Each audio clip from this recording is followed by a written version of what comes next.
Welcome, ladies and gentlemen, to the HCast episode number 50. How are you all doing? We've got an big epic 50. It is. Pretty big stream for you today. This is the great comic book movie Decline. Pretty hectic, pretty busy. We're going to be talking about loads of bits and pieces. DC, Blue Beetle, Shazam, Fury of the Gods, Marvel, etc. It's a doozy. We're joined by Culture Casino, Nick, and Andre. How are you all doing, ladies and gents? Doing good. The week's almost over. Ready for the weekend. Yeah, extraordinary, wonderful. Yeah. Doing fantastic. Extraordinary. Yeah. And just wonderful. Look at me. I'm always doing great. Look at me. Looking good. Doing great. Good. So what's new with all of you? What's been happening? Well, couple things. I'll just show you guys. This is not what we talked about. Before the stream started. Let me share this screen here. So last night, I actually, one of our subscribers, Sundowners Club, sent me this badass Lego set.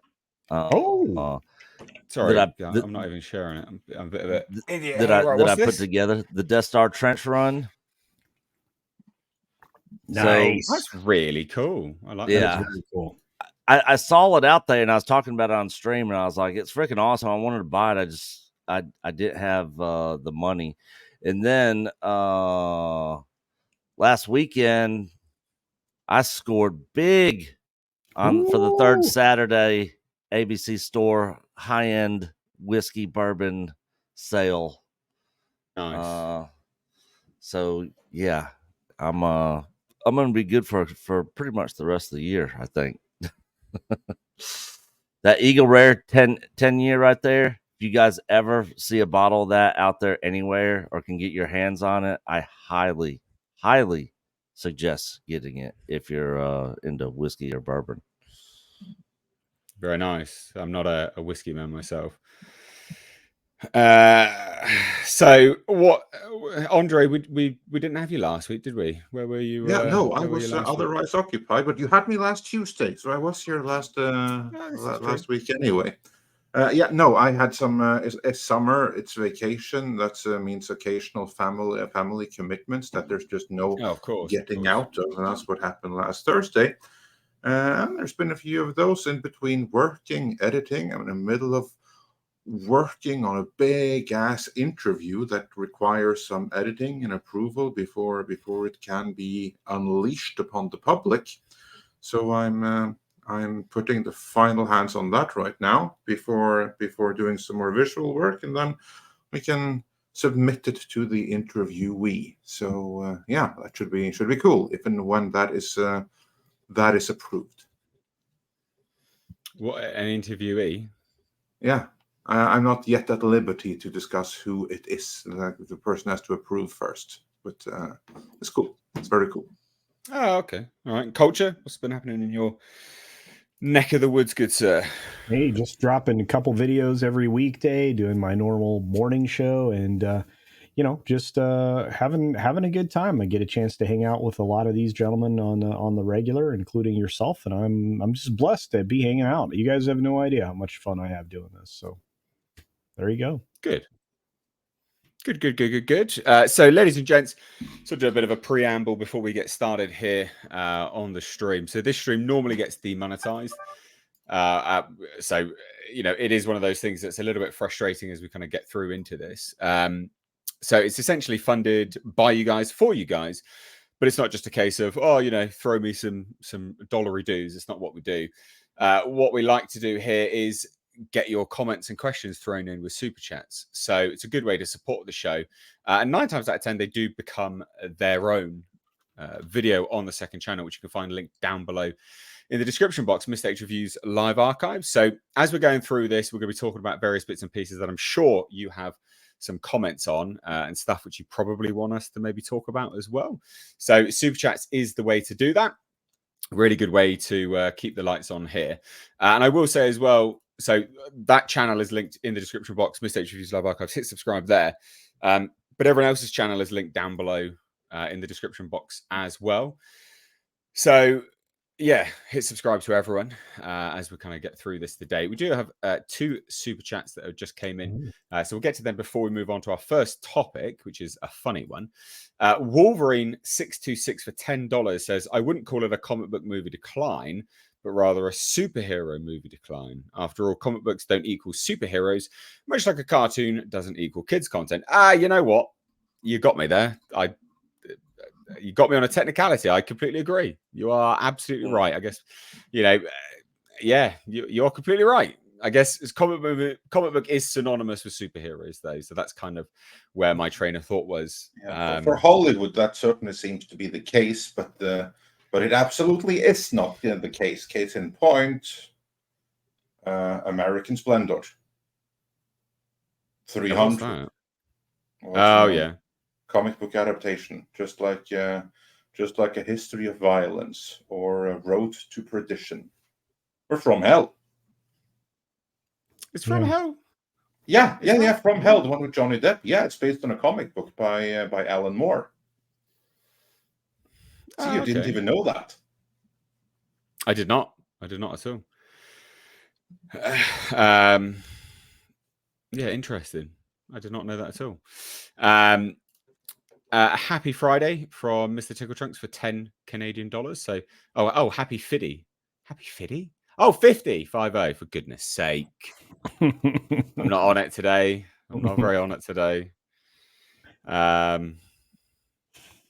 Right, anyway, ladies and gents, let me move on to this now a little bit here. So, first and foremost, we have a very, very, very, very, very funny little topic. Again, we're talking about the great comic book movie decline, superhero movie decline, as I've been corrected, which is fine. I would agree with that.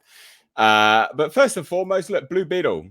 It's projected to open. It's projected to open to about $12 million, but its entire domestic run is $27 to $55 million. Entire domestic run. That is absolutely woeful. Oh, so a projected opening of $12 million opening weekend domestic. Oh, long range estimates is $27 to $55 million. What do we think? The reported budget is $120 million. So that's going up and up and up. The marketing has not been huge, but they've obviously spent some money on it.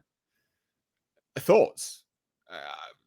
I think this is another bomb waiting to happen. And, we get accused of talking about bombs all the time, but with this as long-range tracking, this is not good. So, Culture, I can see you want to say stuff. Let's go. I always want to say stuff. This is a catastrophe. It's real bad. I mean, they pulled this out of obscurity because it was headed for the streaming service to turn it into a legitimate Hollywood film, and they should have just left it stuffed in that other box because this is bad news. And they won't let them do reshoots. I think we covered that last week. And I'm looking at this. I'm like, this film probably needs them pretty bad. I mean, this is not going to be good. This is an unknown character with an up and coming actor. This could actually set Zolo's career back if it's this bad. And I don't know. Why even run this in theaters now? At this point, why not just pull it off and do it? Do a special premiere presentation on your Max streaming service or something. Well, that's what they were supposed to do. It was supposed to be an HBO Max film, wasn't it? That's the thing. Yeah. I there is no good to this, and it's quite telling because I think this is going to be this is an indicator of the fact that what's going to happen to Miss Marvel and what's going to happen to Aquaman 2 and everything else. It's just this is going to be more extreme because it is an unknown character to most people. So those are my thoughts anyway. Yeah. Well, a lot of people are annoyed because I don't know the ins and outs of Blue Beetle. I don't know anything about him, but loads of people are saying that they've race swapped him. I don't know if that is the case. I'm not sure, but maybe that is part of it as well. That's got people on the back foot who maybe were fans of Blue Beetle. I don't know. Again, I I don't know. don't think Blue Beetle has enough fans for them that they being annoyed is going to shave 100 million of the projections. I don't think he has $100 million worth of fans who stay away because of any kind of race bending, which may or may not have happened. Well, so that the other thing it's important to consider about Blue Beetle, right, is this is the first movie that David Zaslav watched over under DC. Are we sure about that? Was this filmed Yes. after Zaslav came in? Did Zaslav hand? I'm not sure that's true. Oh, really? As far as I'm I pretty know, certain it is. the first movie that he signed off on was the Joker 2, was it not? Oh, I do believe that Blue Beetle was maybe I'm wrong on that. way in development from the previous regime. Yeah, but maybe. It's a leftover from the Ansarnov, and it's basically a spin-off from yet another spin-off from the Shazam. Like you could be right, but I'm almost positive that the first thing that Zaslav signed off on was Joker 2, and Blue Beetle was already. Well, he may have given the final green light, but it was already way into development. Whereas Zaslav was the one who gave the order. I want more of that. Give me a Joker 2. Yeah, I think that was the first one. I think that was the first one that was greenlit, but this was the DC movie that he was in power whilst it was shooting. Because I'm pretty certain he moved it from HBO. That could very well be that he was in power while it was shooting, but it's still an inherited project. You know, when he thought it was good enough to release in theaters. Yeah. Nick, I was just going to say, when these studios are coming up with project ideas, I would have loved to have been a fly on the wall in the room where they're like, Blue Beetle. Like when I heard this announcement, like I collected comic books and read comic books growing up, Marvel, DC, Dark Horse, Image, like all of them. I had a huge comic book collection. I've never heard of Blue Beetle. You know, which goes to show when I was reading comic books back in the day, it was just main ones that I was interested in. But I don't know who thought this was a good idea to even make this movie to begin with. I think as an HBO film, it's a good idea, but not with a budget of $120 million. Oh, Jesus good God, no! Christ, yeah, hell no. But as an HBO film, I think it's a good idea.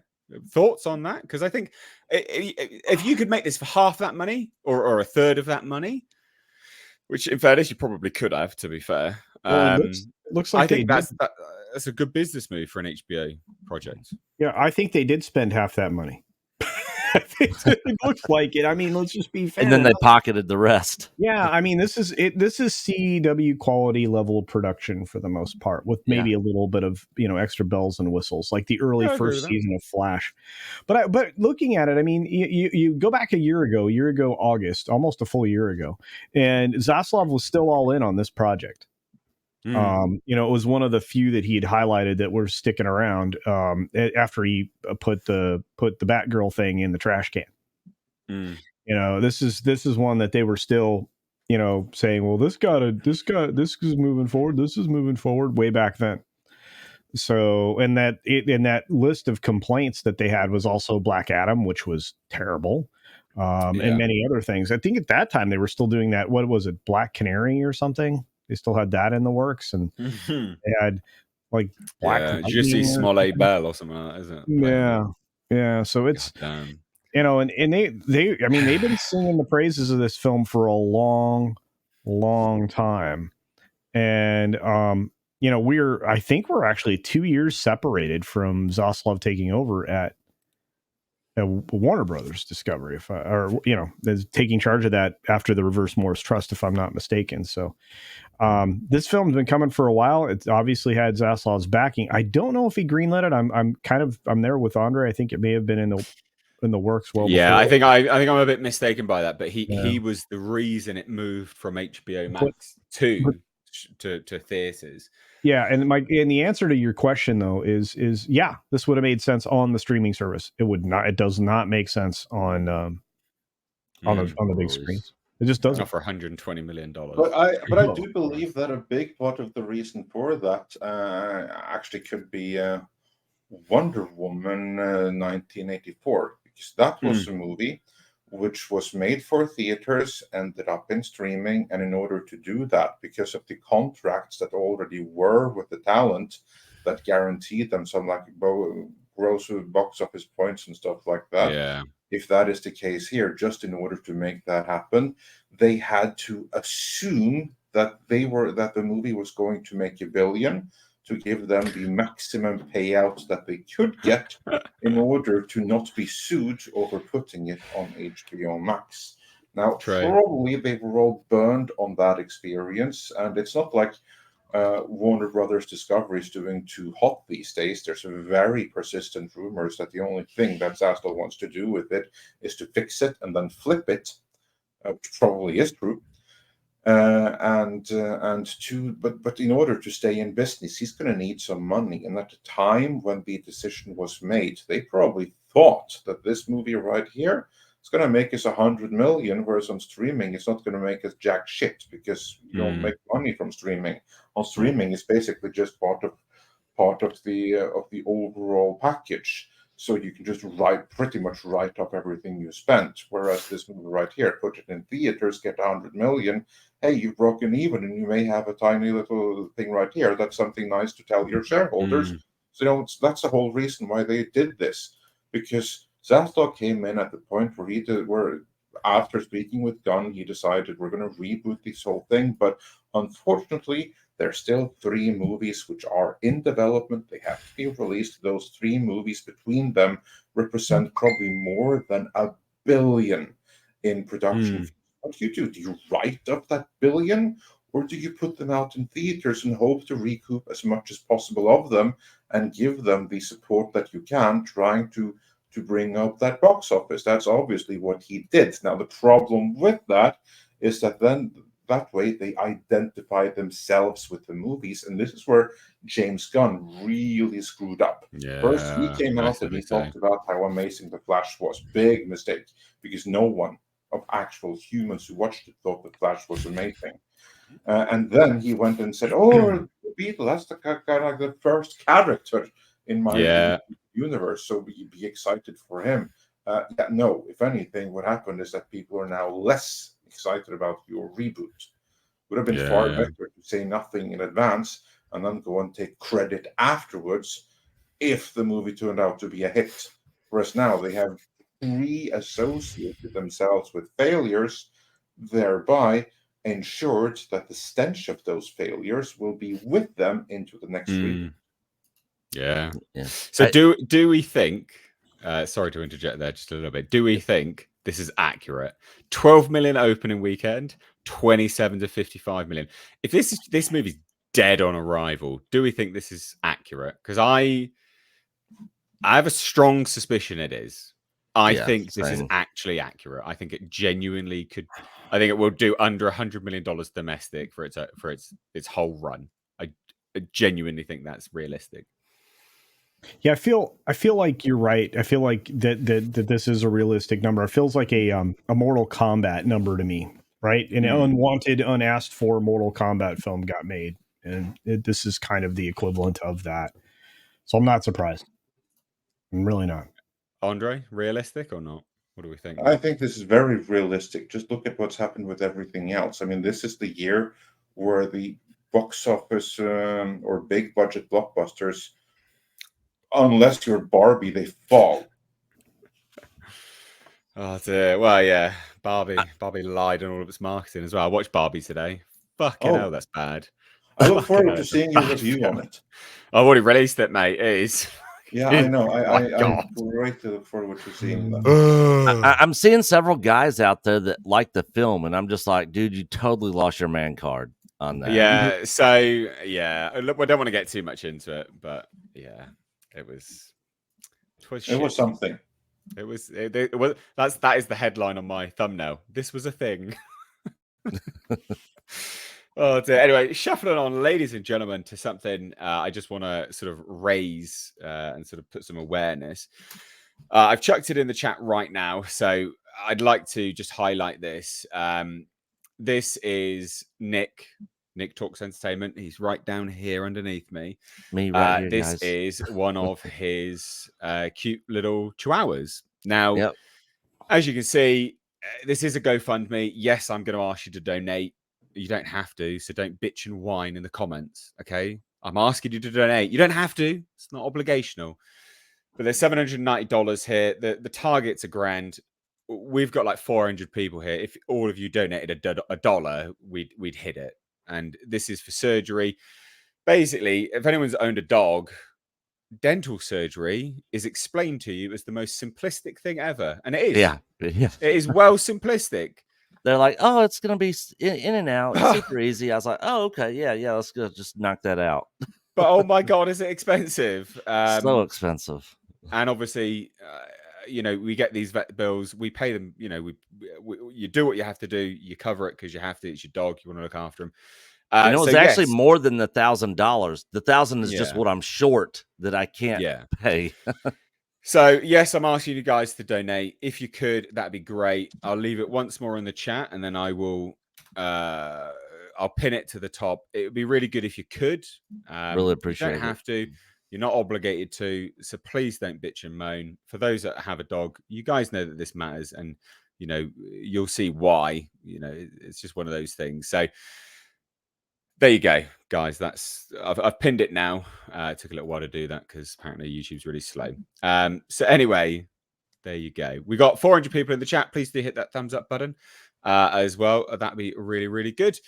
So let's get through some of these super chats that we've already got, just as an FYI. So Tom Working here for $5 says American Splendor, From Hell, and Ghost World. Lots of comic book adaptations. Hollywood historically overdoes it. The superhero glut. Yes, and this is why I think it's going to be quite dangerous that Barbie's doing very, very well. But we still don't know realistically. We will see what happens in its second week. But you are completely right. Hollywood does overdo it because they're looking for the next big thing. It was comic books, cinematic universes. At one point it was westerns. Like we get these things. The next thing might be Barbie doll toy things because they've already announced a Polly Pocket movie. Did you see that? They've announced a Polly fucking Pocket movie with what was the woman who's? Let's not forget Barney. Yeah, who's the woman involved with the Polly Pocket? What's her name? That freaking I don't know off the top of my head actually. Someone, but she's the worst. Well, they're overdoing it. So you're completely right, Tom. Basically, yes. Cosmic Castaway for $2 says Gerwig is the new Patty Jenkins. The horror. That's a good comparison. I think that's spot on. That's a very good comparison. Yeah. Actually, I like that. Lena Dunham. No. Yeah. Polly Pocket. That's what it was. Oh my God. Wow, that is really bad then. Yeah. Lester, the Skeptic Tank. I want to say septic tank, but anyway, the Skeptic Tank has upgraded his membership. Thank you so much. We do have memberships open on the channel if you want to support that way. That's always handy as well. Links are down below. Accident Seller for 50 Norwegian kroner says, all those enthusiastic, overhyped comments on Blue Beetle trailer, are they bots or are they humans? Legit excited for it. They rub me the wrong way. I think they're bots. I mean, anything I see now that comes out, I always look at and I look at the comments and I go, this doesn't seem like a real human is writing this. It's like three words like, this was great. Best movie ever. The language is always off. It's very bizarre. I think this is an interesting question anyway, to expand upon a wider topic. Are we seeing, I say it's almost like a rhetorical question here, but for you guys, are we seeing studios paying lots of money for comments on their own videos? Because I think we are. This is 100%. The era of bots. What do we think? Not only are we've been seeing that for a long time, especially on Facebook. And you have that all over the world, Facebook, even like national pages. Like, for instance, if you go, certainly on Norwegian Facebook, if you go to the page of really any random movie, then Right. you'll have random users tagging each other saying, we have to see this one. Finally, it's here, and blah, blah, blah, tagging someone else, tagging some other bot with exceedingly few friends and stuff like that, really just for appearances. So I don't have Facebook. So that's new falls to me. into their marketing budget, I'm sure. Yeah, exactly. So this is nothing new. This has been there the whole time. It's actually comparatively easy to do for someone that's good at programming to run a program that creates profiles and then just have like 100 different profiles auto put out similar responses and comments and stuff like that. So yeah, nothing new. This has been going on for years. You may have seen it now, but nothing around a while. new. And this has not also gotten any worse under Musk. If anything, it's gotten better. It was worse before. Well, I say so. The trailer I was thinking of recently that I saw it on, because I was like, I haven't watched many trailers recently, but it was the Marvel's recent trailer had the just god awful comments on it. This is going to save the MCU. This will save Marvel, and that seemed to be a pretty repetitive comment from people. Obviously, I would dare I say a bot, and Disney seemed pretty familiar with the bot system. They're pretty on it, I think. Disney, out of all the studios, if you look at studios when they release a trailer, Disney are the ones which seem to be more inclined to mess around with YouTube, whether it be at one point it was hiding dislikes when we had dislikes, switching off comments. Now they do that quite often, or marking it specifically as made for kids, so comments were off as well. Do you know what I mean? All this kind of stuff. Other studios don't do that. It's not the same. Disney seemed pretty on that. I have to say it's pretty bad when even the Disney bots admit that Marvel right now needs saving. Well, but it was honestly, it was a recurring comment. So I do wonder. Like, I think Disney is some of the worst for it. Personally. Yeah. But... Well, and very quickly, just consider this. Even all the way back, going back to 2016, half of the internet's traffic at the time was bots, social media bots. Yeah. Half of the internet's traffic was bots. That's insane. Elon Musk even talked about that when he took over Twitter. About all the bots. Percentage of it. Yeah, you are right. And the thing is also, not only are they using a lot of the bots, though, we've also seen where they're actually purchasing tickets to up the sale of ticket sales, which is also comes from their marketing budget. And so basically the studios are trying to form their own narrative on whatever project that's getting released out there, and they'll use whatever means necessary to try to get as many people excited and word of mouth, but it's all fraudulent at the end of the day, because it's all fake. Real word of mouth, such as the stuff going around for Sound of Freedom, Top Gun, Maverick, stuff like that. Real word of mouth is organic and actually works, all this, but the studios don't understand this. They're just going to keep putting the bots out there, the comments and buying the tickets and trying to form their own narrative around it. Absolutely, unequivocally. Wartooth88 for $5 says Todd Phillips was also given the rights to another as of yet unnamed villain to do in the Joker style. Any thoughts, hopes, who it may be? I have no idea who it might be. Hopes for a Joker style reimagining of a villain. I don't know yet, because the thing about the Joker world is we don't know if anyone has any intrinsic abilities. Like, we don't know where they lie in terms of, like, Batman, for instance. You could say that the Batman is a gritty, realistic interpretation of a comic book. Joker's not really that. Like, it's pseudo reality. So Riddler, I don't know. Riddler would be one that you could do, because they could be a varying level of savant genius. They wouldn't have done that for him though, because they just had the Riddler and the Batman. You're right that they could. But they wouldn't. I mean, the Batman is trash, so it's fine. Debatable, but all right. I know. We don't agree on that one. I know. Got a car down there as well. Anyway, moving on. Always like Deathstroke. or Two-Face. I don't. Would they do? Would they in Joker style? work. Two-Face, they would. I could see Two-Face Joker style. There's no Can't really- intrinsic powers and abilities there, is it? It's more a guy who's that'd be a good, or maybe a Carmine Falcone, something like that. You know, like almost like a Scarface type. But you already have a. But you that would be a waste, though. Yeah, you already have. It's Joker, but it's Joker style. Remember, it's Todd Phillips and Joker style. What else would you do? Who else could you do? How about could we have like Gungam style instead? What? No. Oh my God, that's so. Wasn't that so like 2000s or some shit? I don't know when it was out. I'm old. Come on. Anyway, I can tell from the white hair. He says, white hair in his beard. Wow. Tom working for $5. Transformers was an overture towards toys becoming cinematic fodder. Mattel is going to ride that. Also, built-in nostalgia. Yes, Real that is cool. why it's done so well. Real quick on that though, they did not ride it into success going into the film though, because their quarterly sales for Barbie were quite shit according to their quarterly reports. I'd love to see how. I'd love to see the before and after though, whether they will increase now, because they do shit on Barbie in the film as a product. So I do wonder if it'll rise or not. But we'll see about that. Al Humphreys has sent a £3 super sticker. Thank you so much, good sir.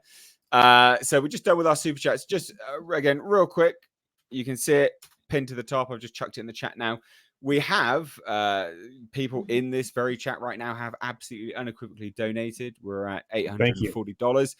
So again, Nick will say thank you. I'm saying thank you. Thank you so much, guys. Yeah, thanks, guys. Let's get it to $1,000 though. I am going to keep pushing it. Yes, I am just straight up asking you to donate money. We are now at 840. 840. Yes. So we're literally 50. Like 160 away. Yeah. Amazing. So, yes, I am unashamedly asking you to donate money. But doggos always capture my heart. And look at this cute little doggo. So, yeah, she's super sweet.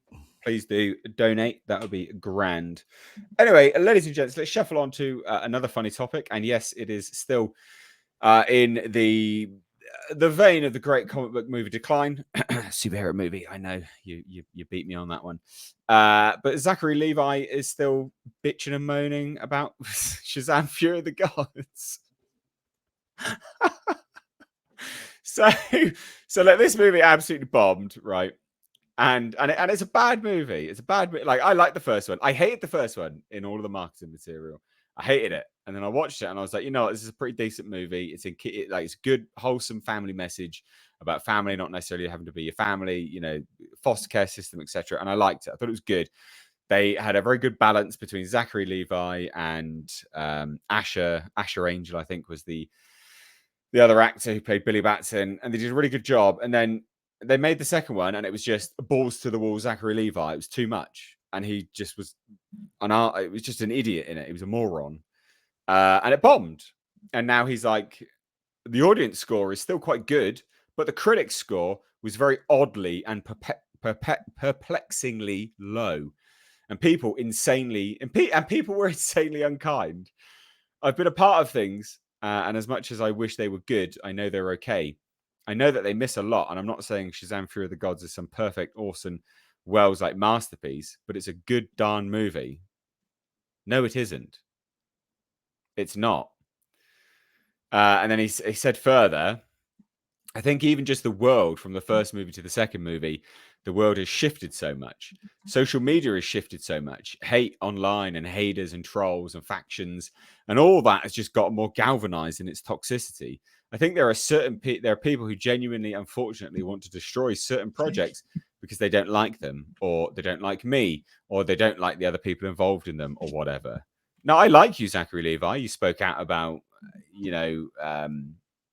what was it, Pfizer and stuff like this. I like you as a person. I think you're actually all right as a person. I think you're a bit switched on, but for this movie, you're a dumbass. This movie was not good, and it's not just because it's haters and trolls or toxic people. It just wasn't very good. Thoughts, Culture. I know you've got stuff to say on this. You already have. So, okay, real quick, bro. Doesn't have to be quick, mate.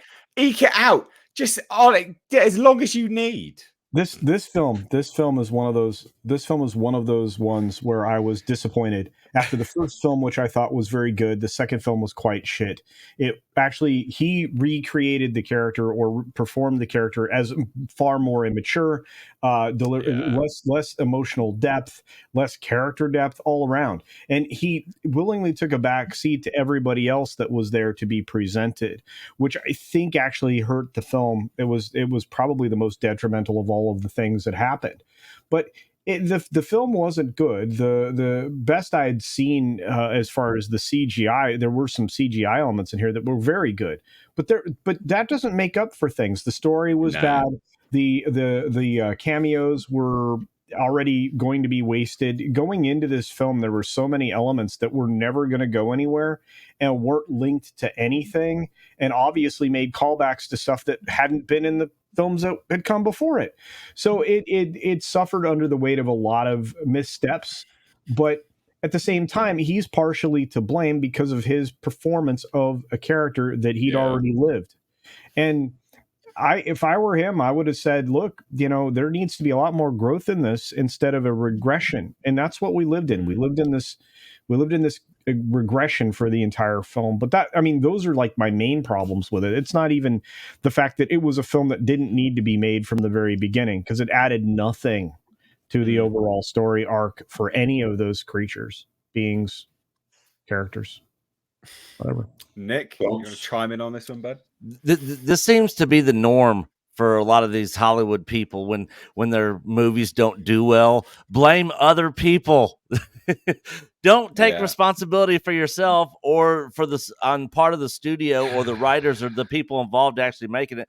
Blame the ists or the phobes or whatever, the haters, the man babies in their mom's basements or whatever. This is the typical norm for Hollywood failures, and it's overplayed. Like I would have way more respect for people in Hollywood if they just owned up to it and said, yeah, this probably wasn't a good idea. We're definitely going to learn some lessons from this, moving forward with any other projects, and then leave it at that, but when you go into all this other spew of nonsense, it's just like, it's politician speak.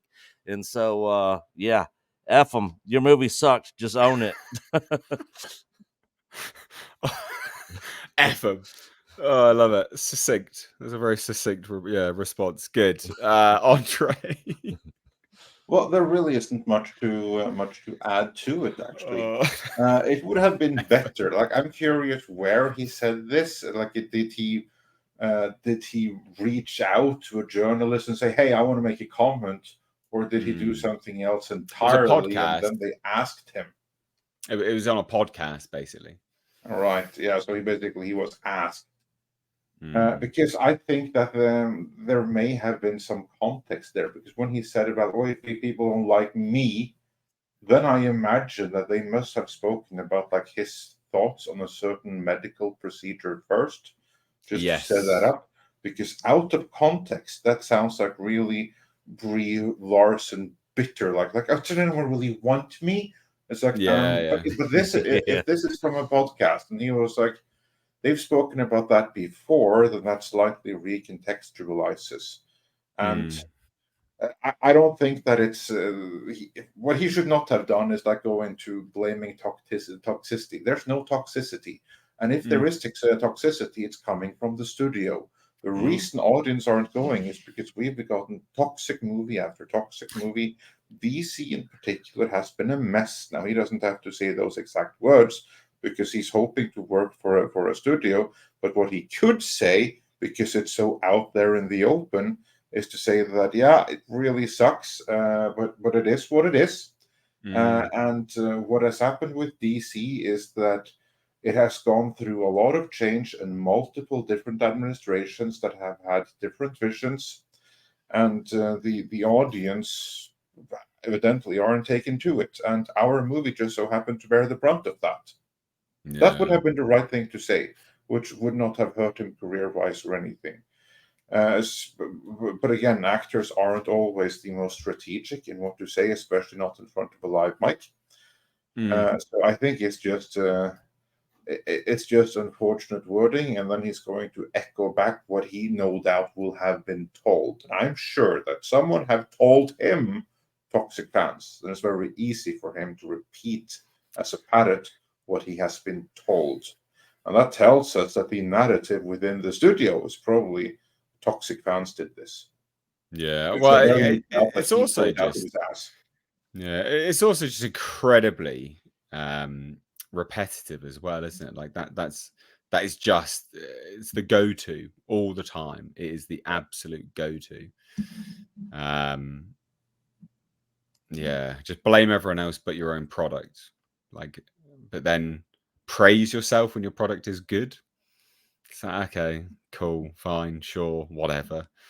Ridiculous, absolutely ridiculous. You know, and the products themselves as well, like Shazam specifically as a case study of that, like they were completely different, you know, completely different movies, Shazam to Shazam 2. Bafflingly I will so. say I preferred Shazam 2 to the first one. I hated the first one, and I like this one. I still haven't even seen the second one. I have it. I just haven't Second one watched is, it yet. oh, mate. Well, all right. I'm surprised. What did you like about it? It was funny. It was dumb fun. That's what I liked about All right. it. Okay. I mean, it wasn't Right. like high entertainment, but it made me smile. It made me chuckle, which is All something right. that the first one failed miserably to make me do, and I wasn't taken by Okay. anything in it. And also with this Interesting. family message, I think that came across stronger in this one than in the previous one. Were you really? I thought it was shoehorned in. That's Yeah. so interesting. Wow.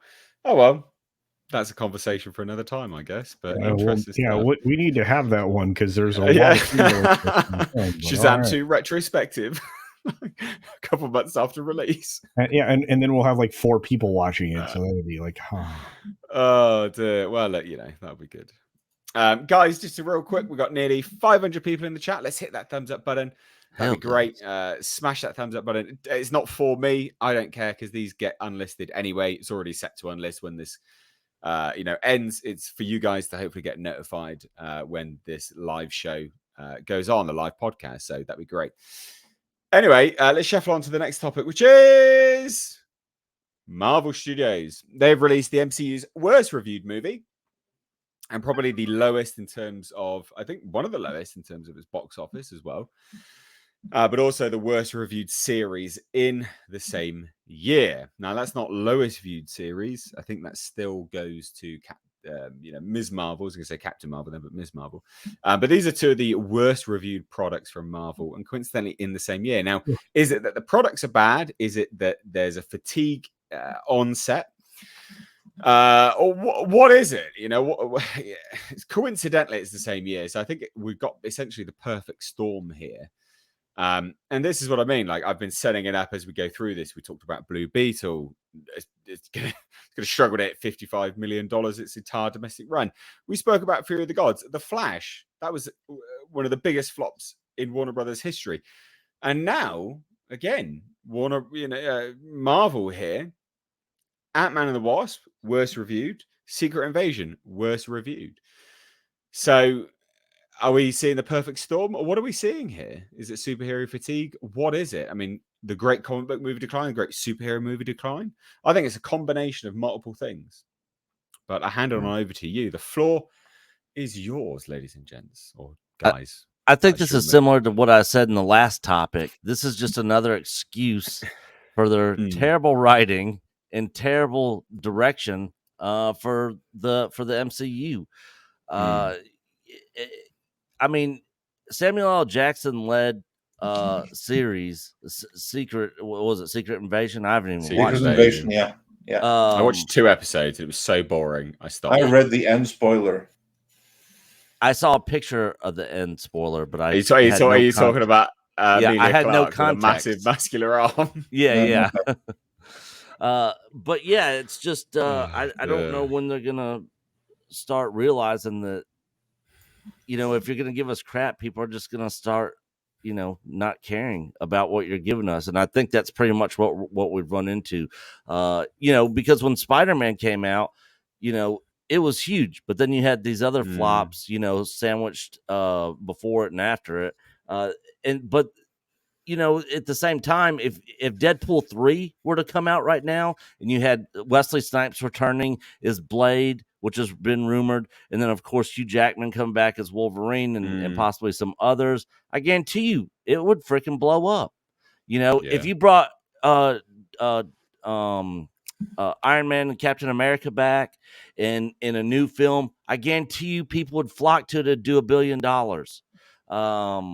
But what they're giving us now is just garbage, and they're trying to just make excuses that it's fatigue. People are getting tired of the superhero films. No, we're just getting tired of your bad superhero films.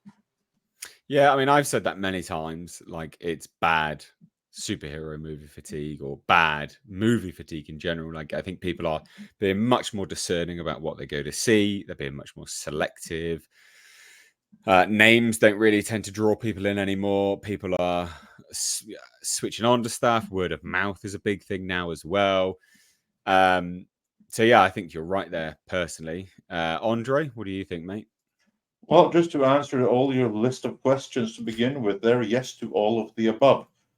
People are fed up. You have a brain escape or whatever, so they don't have the smart people that could do this right. They're no longer there. Instead, you have activists. I think the people, the cast and everything on set are depressed because they see what's going on. They see that this is all crap now. Why should they believe in anything? The audience is that's caught up. I mean, last year was the movie where I think the mainstream really caught up to the fact that, holy shit, Marvel ain't Marvel anymore. And I do believe that Thor: Love and Thunder and Black Panther: Wakanda Forever, the two of them together, because both of them did like 800 million something, and they were both god awful. I was a lot of people that did not give them their word of mouth to get past $1 billion, but that also noticed themselves, whoa, this is really shit now. I think many people were done with. Of course, then it's going to affect everything universally, and everything on Disney Plus. I mean, Secret Invasion, final spoilers. No one cares. No one is engaged. No, there was no hype for it either. No one's interested. No, everyone had switched off from that massively, I think. But the trailers were boring. It's just, God, it wasn't. Nah, I don't think anyone was interested in it. Exactly. So, but people should have been interested. They should have been. A Nick Fury spy espionage movie about aliens. You should have been interested in that. That should have been epic. Well, all of those are true. You guys are right, but all of this is coming about because the audience has been burned with bait and switch too many times. There was no reason to believe that we were going to get a Nick Fury espionage event. No. Right. We were going to get bait and switch with Nick Fury being guided around by his hand. I mean, it's just, and we're probably going to get that in Miss Marvel, and we're probably going to get that in anything else that comes about. And again, they can deny it all they want, but everything coming from Disney right now is female led. Even though they might march a man up front there, that dude's not so long. I don't even think they're trying to deny it, are they? They're not trying to deny it. Iger goes out every quarter and tells his investors that they're not ideologically driven. But true. Yeah. Fair enough. Oh dear. Well, there you go. The great comic book movie decline. I thought that was an absolutely epic thing to start chit-chatting about. Just as a quick update, Nick has just disappeared briefly to actually check on Le Dog, but we're up to $915, so thank you so much. I mean, I know Donovan Bradford's donated, I know Rob Altis has donated, and all these people are watching right now, so massive props to you guys in the chat that have donated to helping fund Missy's surgery. So the surgery has taken place, basically. Just, it's important to note, it has actually taken place, but this is one of those things. It's a huge vet's bill. This is something which Nick is short of, and this is the last resort. People don't like asking for money. And one thing I've learned across the years of doing this channel is that it doesn't matter whether you don't like asking for money or not. Some people want to help. So it's worth asking just in case someone gets satisfaction from assisting you. So yes, I am asking you to donate. You don't have to. And if you do, then that's on you. And what a fantastic chap and chapettes you all are. I'm very much certain we can get this over $1,000 or to $1,000, should I say? That'd be great. But you don't have to, again. But just thank you so much that people that actually have donated. It means a lot to Nick. I can see him in the chat responding to people. So, and I think you're back now. Are you, Nick? Are you back? Yeah. No. Yeah. No. He was there. He's not back on the chat though. He's dead. He's dead. He's gone. He's disappeared. Fuck. Anyway. Let's talk about, again, we've sort of covered this a few times, so let's shuffle on to our next topic, but we've covered this a few times, ladies and gents, and what that is the strike. Now, we're not going to be talking about the strike specifically, but the ramifications of it. And one of those ramifications we talked about on the last stream was Disney looking to delay a bunch of products. We briefly sort of touched on it, and that was Warner Brothers looking to delay like Aquaman or something like that. But now the rumors are doing the rounds even further. They are saying they're looking to consider 3 release dates. June, June Part 2 for starters. That they've already started the marketing. That will cost them a significant amount of money, bumping this down massively, in fact. So it's reported that there's a good chance Warner Brothers Discovery will decide to delay many of its upcoming movies in response to the strike. So Dune Part 2, Aquaman and the Lost Kingdom, Wonka, and The Color Purple are among things they're already considering pushing to next year. Wonka, they've just released their first trailer of. That would be awful if they decide to delay that. Mate, honestly, I see you doing this, Culture, but never underestimate the power of twinky little men in lead roles. Honestly, women love Timothée Chalamet. That'll be a big movie, I promise you. It will be. It'll be a huge movie. Women seem to love him. All right, it just is what it is. I don't control women.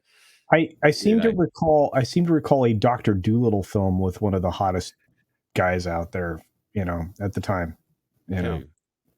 RDJ. Yeah, he's not considered hot by women, though. Women's don't think he's hot. No, I don't think women considered him that hot at the time. No. Teen women and women in general love Timothée Chalamet, mate. Like on purpose? Fucking hell. They really love him, honestly. Anyway, point is, they're looking to delay it. Apparently, the final decision is coming down to Legendary, because obviously Dune Part 2 is a Legendary production. And they already pissed him off once. Exactly. And Warner Brothers just distribute it. So they're like, should we ask? But apparently there are 3 spring options, and you just have to look at the release calendar: March, April, or a break in the summer connected to a possible Cannes Film Festival launch. That would actually be pretty beneficial, a Cannes Film Festival launch. I mean, beneficial or not, it's not gonna hurt it. But what do we think? I mean, we've seen that this strategy is something which they want to do. They do want to do it. It makes sense that Disney's doing it. They don't really have much, so they're sort of staggering it out. I think this will be the tactic of most film studios now, because they're in it for the long haul. So yeah, Culture, I know you want to say, come on.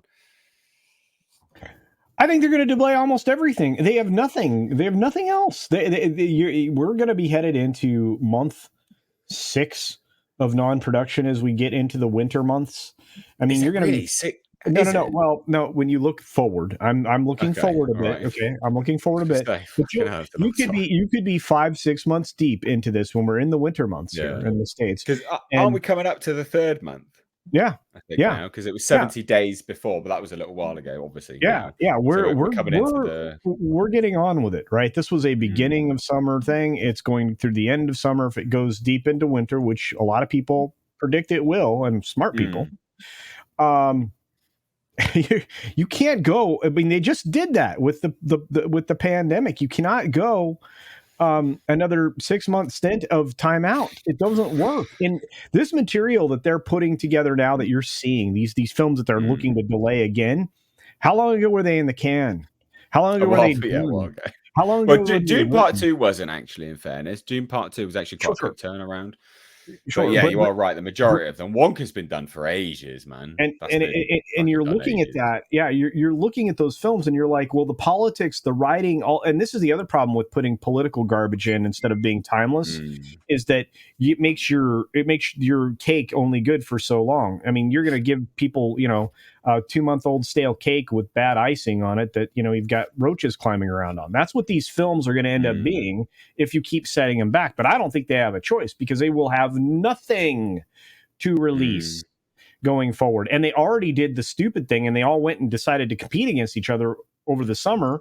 They should have just spaced it out. I mean, windowing has been bad, so it's all kinds of bad. And they saw this coming, and they elected to play it the worst possible way. But those are my thoughts. So I'll the one thing I'm looking forward to out of all of this, the eventual low budget horror movie resurgence.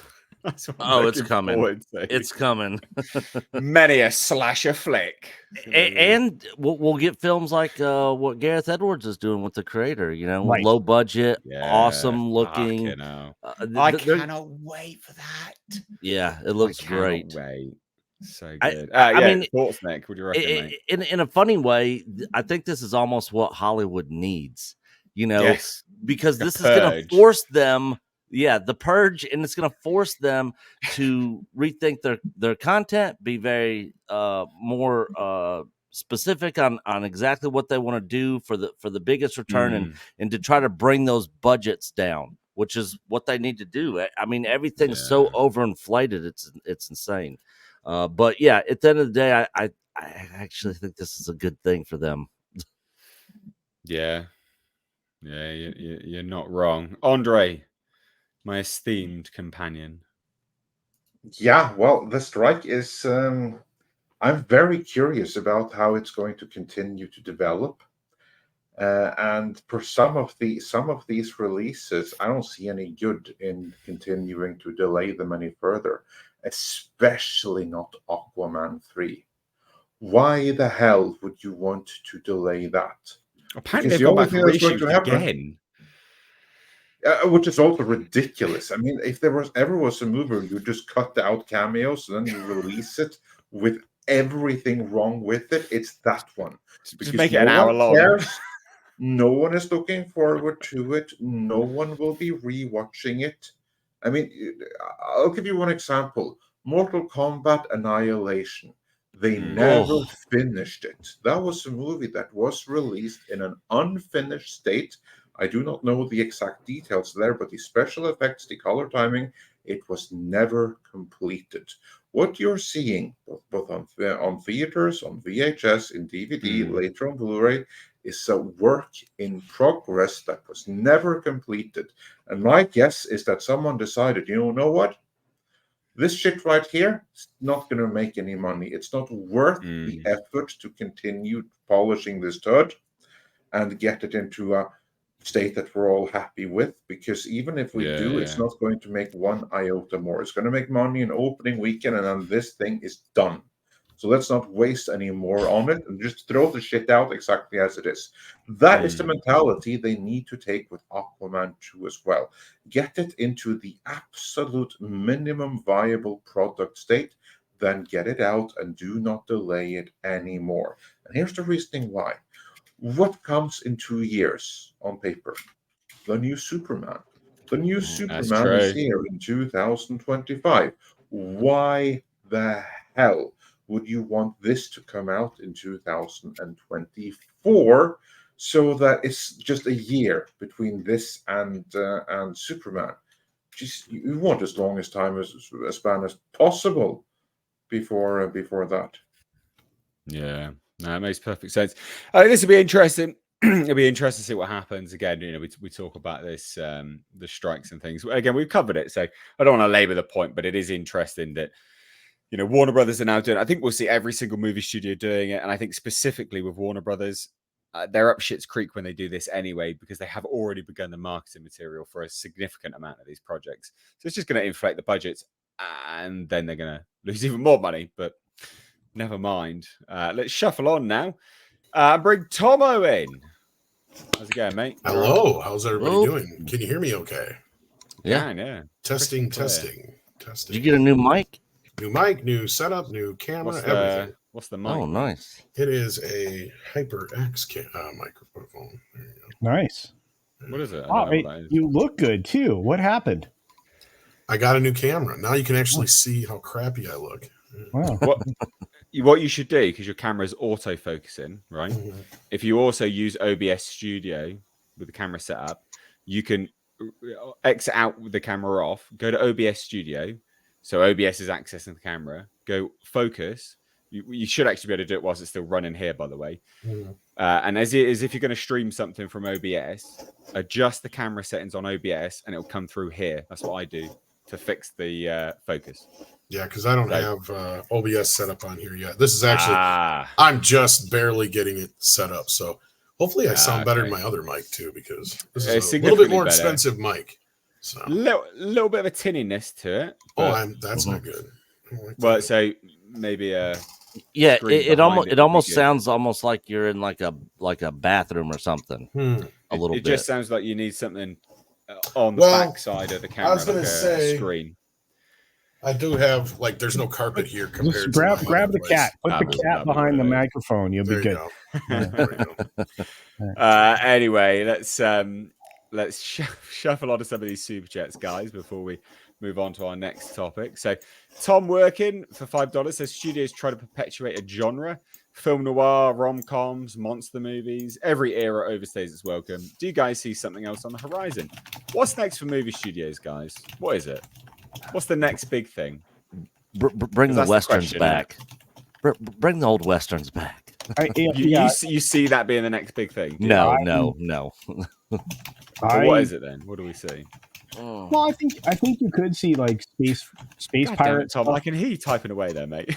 Yeah, that's fine. It's fucking really I annoying. think you can see space pirates and things like that coming back. But honestly, I think you guys already hit on it. Oh, bye, Tom. I think you guys already hit on it.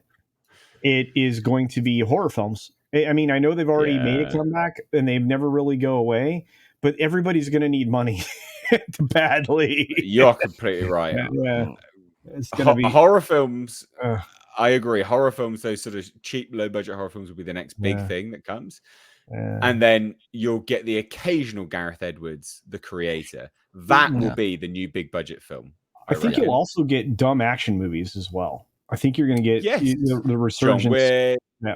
Yeah, not that's a dumb action movie, but you No, know no, what I mean. but- Like a but you John know what Wick I mean, stuff. Yeah, the 80s level action. Yeah. Yeah. The Extraction stuff. Nobody. That was an incredible film. Love Nobody. That's amazing. God, such a good bloody film. Tom, what do you think the next big thing is in film? The next thing that they're going to just slam out like a. Well, for a while, I thought it was going to be like sword and sorcery type stuff. I'd love it to be. I don't think so. But I'm not so sure. We'll have to see here. It's hard to say right now because they think it's going to be toys because of Barbie. But Well, they've already greenlit a Polly Pocket movie, Yeah. mate. So and they don't are forget pushing about it. Uno the movie. They've already greenlit a sequel called Deuce because it's going to be one. And What- the what the- Viewmaster. Let's not forget Viewmaster, the movie. the thrill of the Viewmaster. In the movie. 3D. Oh my Oh, Rock'em God. Sock'em Robots also. I saw that Didn't one. we already on get there, that? too. Wasn't that basically what that Hugh Jackman movie was? Real Steel. Real yeah. Steel. Yeah, Still, yeah. that's what I was thinking. But Yeah, that's so. Yeah, Andre, what do you think the next big thing is going to be? No, I think unfortunately Barbie is going to have ripple effects, Yeah. like you said earlier. About let's see what happens the second week. I can tell you already, this thing is going to drop very, very little. We have every kind of indication that this is going to continue to perform strong until every female on the planet has seen it a couple of times. I can tell this because when I went on Tuesday to see Insidious: The Red Door, the theater was absolutely jam-packed in a period when it should be empty. And it was jam-packed of girls wanting to see Barbie. And we also have the box office figures for Monday, which were record-breaking, and for Tuesday, which were just like Monday.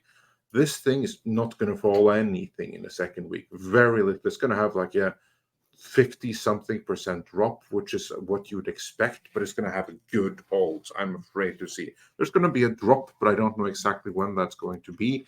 I hope sooner rather than later, but unfortunately, this is going to influence Hollywood, and I fear in the worst way possible. The short-term effect is that Mattel are going to get the funding they need to get all of this crap that they want to spring on us. It's all going to happen. And it's all going to be garbage made, because now this model right here of trying to go super adult and super intellectual and super Kubrick while failing massively at it, but still trying, this has been proven as successful now. So now we're going to have to go through a cycle of 3 to 5 years of these movies before they come out and fail. So just because of that, we're going to have toy movies. And then you also have Hasbro, because Mattel wants to be Hasbro. Now, granted, the new Transformers didn't do wonders, but we already see they're planning Transformers and G.I. Joe verse. They're not going to stop those plans just because this movie underperformed a little bit. Didn't bomb or anything. So that's going to go ahead. So I do believe that we'll be seeing less Marvel DC style comic book movies because they're failing so big right now, but instead we'll get like a brief wave, just as Tom has pointed out in several Steam, just as we had like a brief period there where we got like Battleship with alien invasion and bullshit and stuff. We're gonna get like a new wave of that. Yeah, well, as Tom shares here, look, I think only if they persist in hiding everything in their marketing material. But I reckon people will cotton onto it eventually. And that's kind of what I responded to this tweet with. Yeah, and here we go, because this is what I was afraid of. That the next thing after the toy business is going to use this as an excuse is, oh, this is proof that going woke does not mean automatically going broke. Yeah. The messaging works, so let's just keep doing it until something hits, guys. Ugh. They just learned as long as you hide it. That's the main thing. Yeah. You don't have to hide it all that well. Dear, oh dear. Right. Well, we've got some other super chats here. So Tom Workin says all Hollywood people are on coke. Yeah. Black Saber for $2 says the MCU is now mirroring the comics with decline. Astute observation, good sir. Love the image, sir. Accident Seller for 59 Norwegian kroner says the screenshot from the season 1 finale with Emilia Clarke's buffed out Super Skrull arm, cringe. Bound to become a meme. Workout motivation. Yeah. Love it. I saw the image. It is cringe. It is totally cringe. We also had JB's spooky reviews, been a member for 2 months at support level 1. So thank you so much, man. Says today marks the 74th anniversary for the 1949 RKO Pictures classic Mighty Joe Young, and the 44th for the horror classic The Amityville Horror.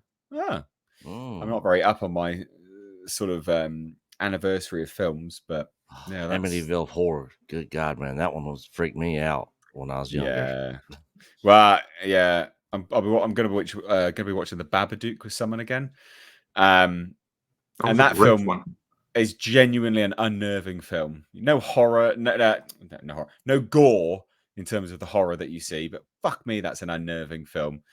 And that tiny budget as well. God damn, that film. That freaked me out for quite a while. Like that, you don't get scared as an adult. That's the thing, right? Like it takes a lot to scare you. But if you get unnerved, that really that pushes you for a few, I reckon. Anyway, Fergal Kelly for €5 says, do you think that James Gunn is overstuffing Superman Legacy and giving a chance to implode? So I've already done a video on this. So there's the rumor going around that he's stuffing it. So he's prepping for DC to be sold, right? And he's flat out denied it. And he's flat out said, no, they served the story. And I'm like, look, sure, a story about Superman finding his feet and essentially having a job, having so many other superheroes in it. I don't agree, but maybe. And I also just don't think James Gunn is as good a writer as people say he is. So I've already given my thoughts on this, but I'm curious about what you guys think. Is Superman Legacy overstuffed? Because I think it is, personally. And I think they run the risk of it just being just a fucking mess, basically. What do you think, guys? I absolutely believe this story, and I don't know how much I trust James Gunn to do the absolute mainstream of superheroes. I trust him to do the quirky characters and elevate them to a level they never were before. I don't know how good he's going to be with characters that are already elevated, that are already defined, where he can't really put his own spin on them, where they become magic. Because if you look at all the characters that he has had massive success with, these are characters which are quirky, unknown, and not with any kind of like major existing fan base to correct anything he does. Like, for instance, Peacemaker. I love the Peacemaker series. Most people will think that, yeah, this was pretty decent. And it's a very different thing from the original Peacemaker comics, but no one cares because no one read them. They just know the movie and they know John Cena. Same thing with Rocket Raccoon and everything like that. Yeah, some people read them, but really he's free to do whatever the hell he wants. And then he can reimagine it in his own image in a way that makes him happy, that works for him as a storyteller, and that works for the audience because they're not attached to the original iterations. He can't do that with Superman. There, he has to make what works with him overlap with something that's already there that he can't muck too much with. Can he do that? I don't know. Yeah, culture. I think I'm on the same page as Andre here. I don't have a lot of faith in James Gunn right now, specifically with Superman. Superman is the greatest hopeful character in all of comics. He is, I mean, his tagline is legendary, and for that reason, they've tried to tear it down. But he is the Boy Scout, and James Gunn is not a guy that understands the Boy Scout. And I think I think Andre alluded to it, or actually came out outright and said it. There are too many freaking other characters in this Superman Legacy movie. When you're introducing everybody to the world of Superman, you don't bring along a menagerie of others. You don't need to. You don't bring along a cadre of bad guys. You don't need to. All of these things don't need to exist in a world where you're reintroducing, everybody to Superman, especially a hopeful, gritty, dark, real world Superman. I just don't have faith here. And one of the other reasons I don't have faith, and you disagree with me if you choose, but the fact that he went out and confused everything again already by saying that the Blue Beetle was the first character in his new DCU, and Superman is his first movie in his new DCU. And I'm like, why create the confusion?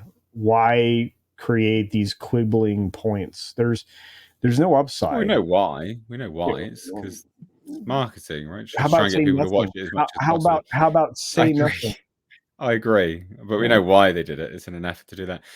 One thing that just sort of occurred to me as well, like I wonder if they're trying to stuff that movie full of other characters because it is an origin story and they don't want it to be compared to Man of Steel. Maybe they're doing that as well, which is still bad motivation, quite frankly. We're okay. So you don't establish a legacy in one movie. Superman Legacy is a terrible title if that's what you're trying to do. It's not even his legacy because it's not. He doesn't have a legacy at that point. He doesn't. Yeah, I mean, even in the movie, as a character, he doesn't have a legacy. Like I said, there's so many missteps here, and especially in the way that it was all introduced. Like I said, I applaud the effort that he put into to like trying to present something that people would get excited about. But I also agree with Andre in the fact that this could all be vaporware. Yeah. If they are looking to part with DC, this could all be vaporware. And if they do part with DC, who's going to buy it? Is Disney going to buy it and then start doing superhero crossover films? They can't buy it. Monopoly. Yeah. They can't even afford to make that. They can't afford to make a terrible Star Wars movie for you, Nick. You think they're going to be able to buy DC? That's what Sith Holocrons. Who would they sell DC to? Yeah. Who? Like, I don't know who would be able to buy it. Legendary. Legendary, go and buy it. Well, Universal. Apple, yeah, Apple could. The Apple TV or Amazon. Apple have the money. Apple have the money, or Amazon. Yeah, there's plenty of people that could buy it. None that we would want to, but plenty that could. Legendary, I wouldn't mind Legendary buying it. Legendary are good. I like Legendary still. It needs to be someone with a big wallet, because that's going to be expensive. Yeah. Well, that's Apple then, not Legendary. Legendary anyway, buy it, no. Yeah, let's shuffle on to these last two super chats before we move on. So, Accident Seller for 25 Norwegian kroner. Hey, Timothée Charlatagne was good in Dune. Yes. KN Kareen says, looking good, Tom. Giving you your flowers now. I don't know where Tom's disappeared off to. I think he's getting on his old setup, so he will come back. We haven't banished him, so don't worry about that. He's getting on his other setup. So let's shuffle on to our next topic now. This is really good news, but I want to highlight some things which no one else has really spoken about when it comes to this movie. So we're going to be talking about Angel Studios' Sound of Freedom getting an international release, right? Which is unequivocally an absolutely staggering achievement. It's fantastic that they are doing that. Yeah.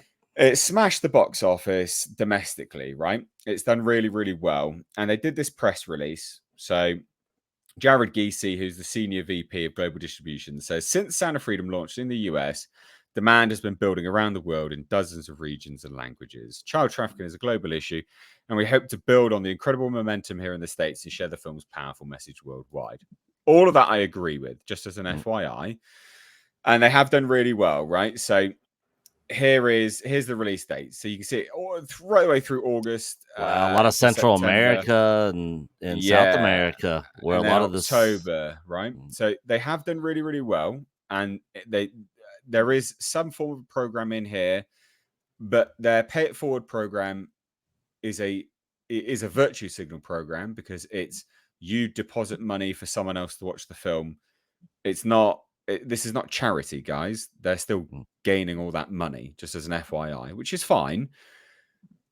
However, one thing no one has spoken about, as far as I'm aware, I cannot find it, and this is important.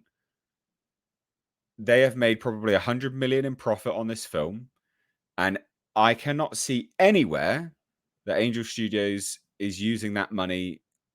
As much as they're saying that this is a powerful film and it's important and it needs to get out there, the message, because they say, we help share the show with more people across the world. It's a powerful message. It's important.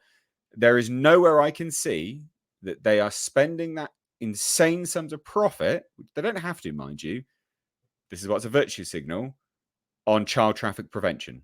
There is nowhere that I can see. And they need to be called out for that. I think that's important, because all you're doing is profiteering at this point. Child trafficking is a global issue. It's a powerful message that you are profiting from solely. Correct me if I'm wrong, ladies and gents in the chat. You may be able to correct me that they are donating a certain portion of the profits. I can't see it anywhere. There is nowhere I can see that they are doing that. And if they aren't doing that, they need to be called out for it. That is total dog shit. And they absolutely fucking should. Unequivocally, absolutely should. You can't sit there and continuously profit off something and use it in a very manipulative way. The material that you're working with. Child trafficking is really important. This is politicized. It should be moral, blah, blah, blah. Say all the right things and then go, just going to pop that in my back pocket there, mate. Don't you worry about that. Cheers for all that money. Whilst not acting on it either. So there you go. There's my thoughts. Yeah. This film's almost turned itself into a charity. When people are going to see this, I agree with the message. I'm glad this is getting international review and stuff. But a lot of people are going to see this and keep going and seeing it to try to, like they're doing their part to help out, by giving them money. But then if they're not using their money to back the messaging that they're trying to promote, then what's the point? It's almost like a lot of these charities, nonprofit organizations, a lot of people don't understand that a lot of the money that you donate to those huge charities and nonprofit organizations don't actually go to the reason that they're trying to collect money from you. it goes to overhead and to pay their employees and to pay for trips for them to promote it to other people or something. So this is sort of the same type deal in my mind with this movie. And Coach has been doing a lot of stuff on Sound of Freedom, and I asked him before we kicked the stream off if he's seen anything or knows of anything that they've been doing to for child trafficking as far as spending the profits. And he told me, he said that there's no evidence that suggests either way that they've given any money, but it's possible that they're going to donate to Operation Underground Railroad, since that's who the movie features. But you would think if they would have said it. That is a marketing material right there. This is a powerful film, powerful message, and we stand by that. And as such, we are donating 25% of all profits, something like that. That would get you insane sums of money people donating. Yeah, but on top of that, Tim Ballard, who the movie was based on, has since left the Operation Underground Railroad and started a new campaign called Spearhead, and they could donate to that. But as of right now, there's no comments from anybody involved in this movie or anybody from Angel Studios that they're going to be giving any money whatsoever to any kind of organization to help prevent human trafficking. Well, and as a follow-up, just to add some added context here for both of you, Tim Ballard stepped away from Operation Underground Railroad just a few days ago. Yep, this was recent. Yeah, and for not a very well outlined reason. Now, you can leave an organization at any time, but again, I'm not casting stones at this organization or at any of their efforts, or even at Angel Studios, who, again, to a lot of people, I'm casting that stone anyway, that they should donate. Yeah. So, but I look at whether or not Angel Studios has moved forward on any of those things. They do promote Operation Underground Railroad, OUR. They do. I don't care. That's nonsense. Just saying you're promoting it, you're profiting off of the stories that individual had gone through. Do you see what I mean? Certainly. I wasn't offering an excuse. I was just saying they do. No. I'm adding to what you're saying. The context that you're giving. I'm building off of it, mate. So you would think that with a name like Angel Studios, perhaps you would be driven to at least, make public the contributions that you've made. But they're a Christian organization, aren't they, as far as I'm aware? Angel Studios? Yeah. They have done an awful lot of faith-based film, haven't they? Yeah, that's what I mean. Yeah. So, and they tap into the Christian market. Maybe that's all it is. Maybe it's just marketing, clever, savvy marketing. But if that is the case, that's wank. And it annoys me. I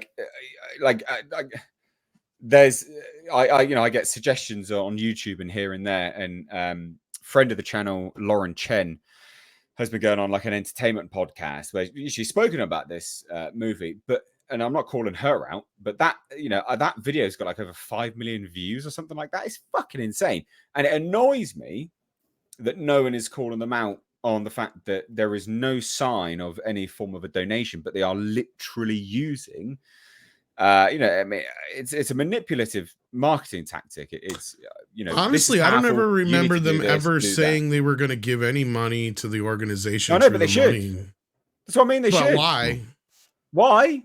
Because every time they talk about it, every time they do an announcement, it's that you need to share this film, get this powerful message out there. It's like, a message is fucking worthless without people backing it. Well, then you go and you donate yourself. What is a? I don't know.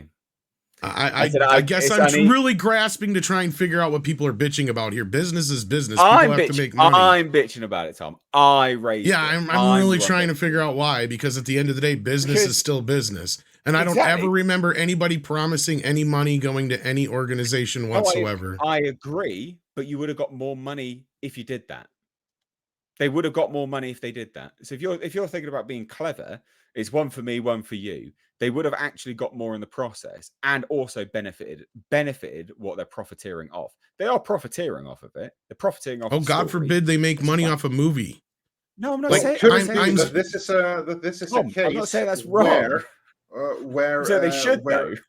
where everyone wins, because there's like there's several movies like this where the studios don't necessarily give any kind of direct donations, but the sheer exposure that comes from it has other positive effects for the charities involved. Well, I hope that they wouldn't get otherwise. Also, be interesting to see. Just because they haven't publicly announced for any kind of virtue signal, that doesn't mean they're not doing it. We don't know this, do we?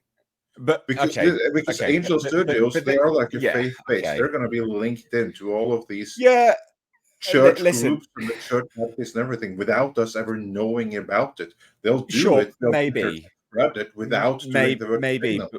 But we complain about virtue signaling across the board, right? We call out Disney for doing it.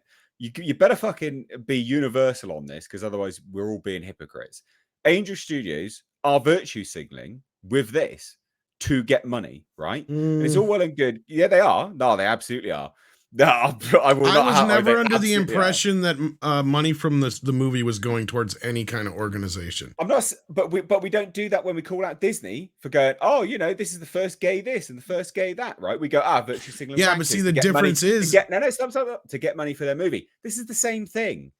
They're just virtue signaling. So this is a powerful message. Come watch the movie. It's the same principle. It is still virtue signaling. You have to call it out across the board. You have to.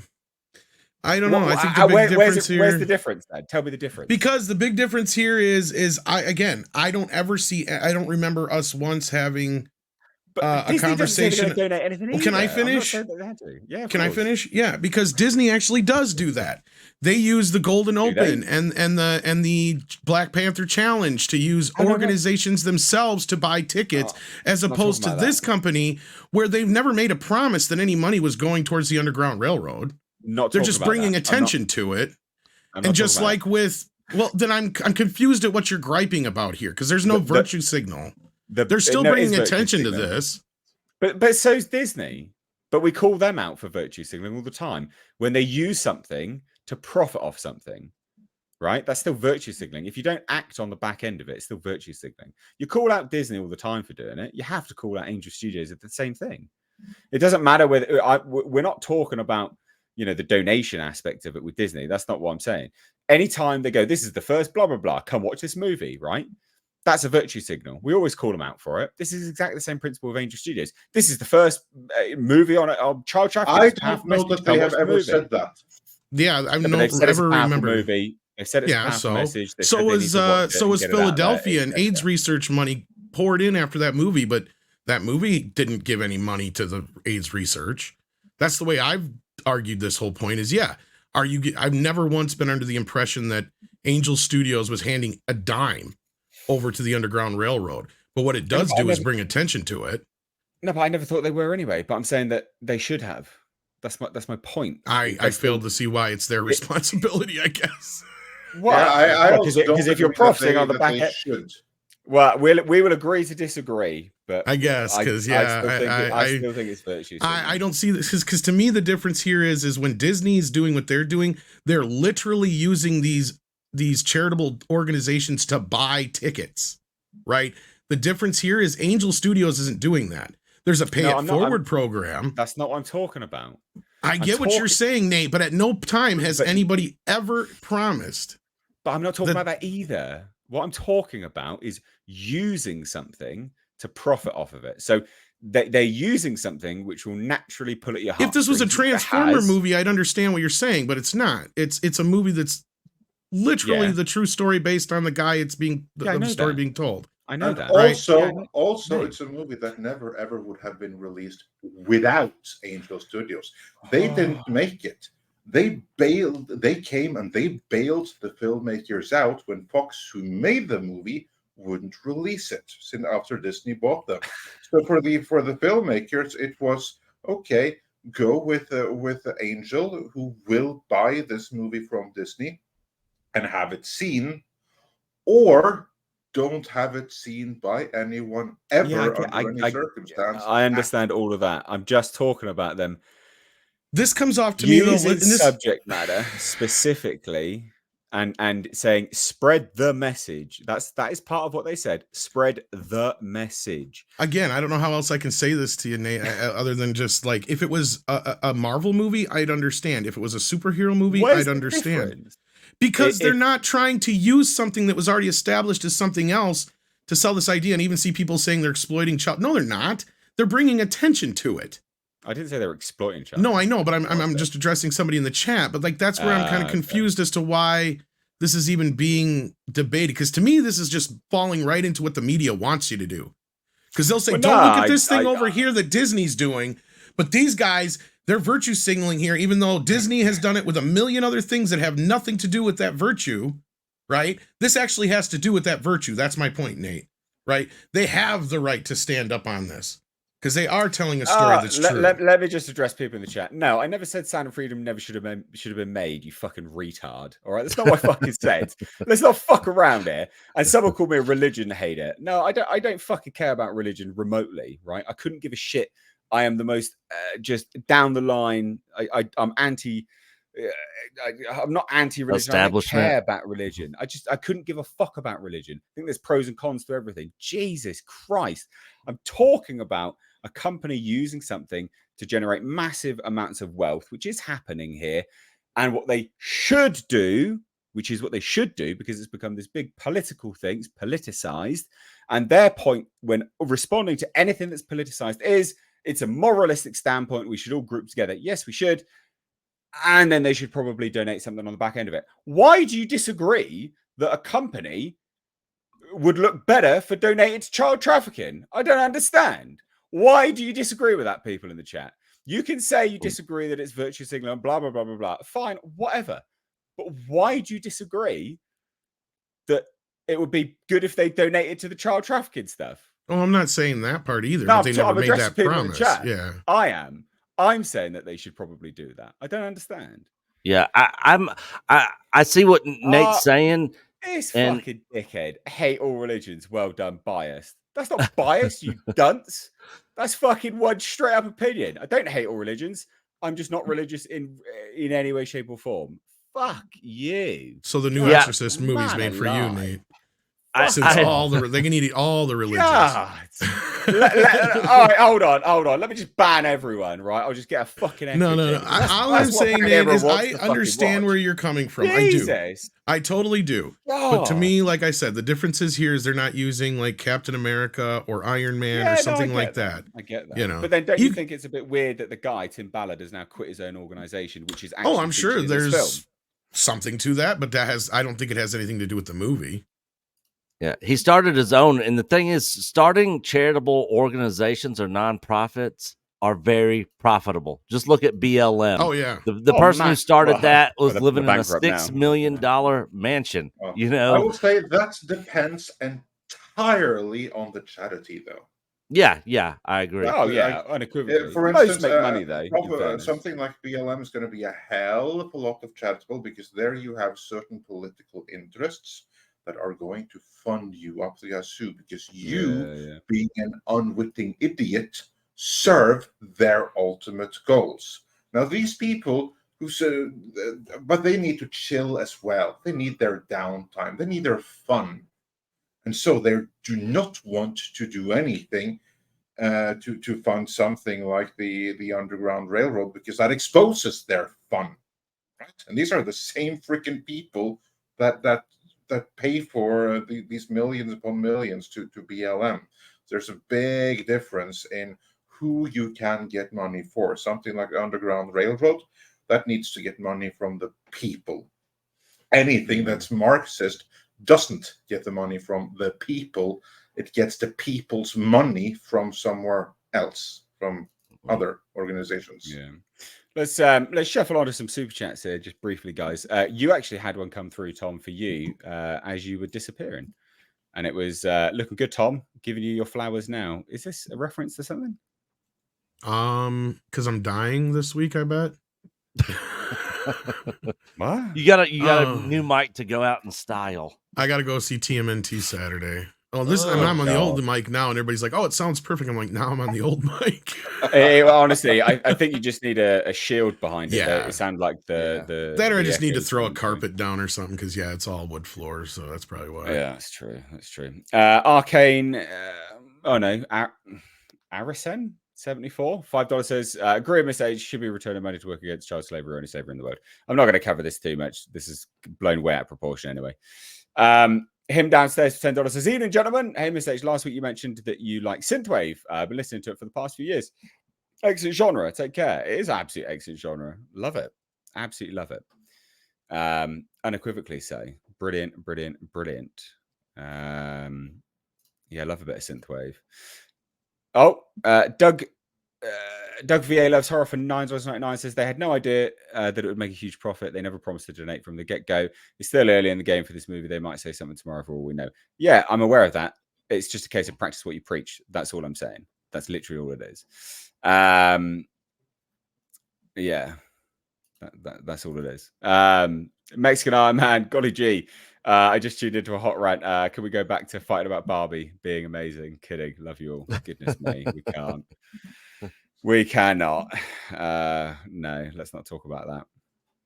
Goodness me, Barbie. What an epic waste of time that movie was. Truly a waste of time. Let's shuffle on now to something we can probably all agree on, because apparently everyone just wants an echo room of it all. Rachel Zegler, Snow Woke, and the Seven Bandits. There's a resurfaced interview that's come up from D23. And I remember this dropping at the time, and everyone went, oh my God, what the fuck is this? Does anyone remember this? Where they said that they've changed the meaning of the fairest of them all. Because I was wondering. Yeah, where she's now it means a good leader. Which makes sense, because how the fuck are you going to say she's not the fairest of them all?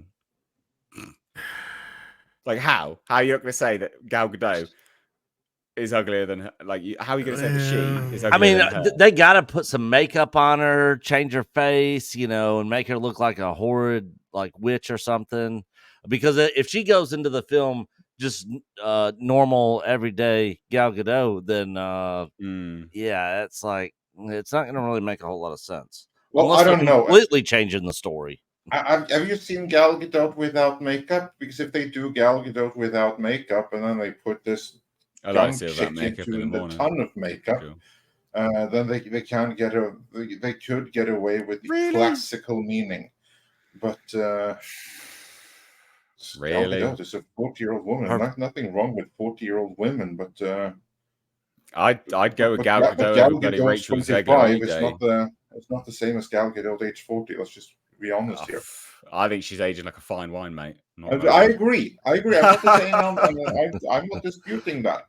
I'm just saying that there's a difference between a fine aged wine and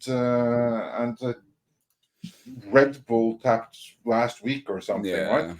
Well, no, one is an right. acquired taste. Well, this was hilarious anyway. So Zegler, who plays Snow White, said, the reality is that the cartoon was made 85 years ago, and therefore it's extremely dated when it comes to the ideas of women being in roles of power. Fuck it. Gal Gadot plays a queen. What are you on about? And what a woman is fit for in the world.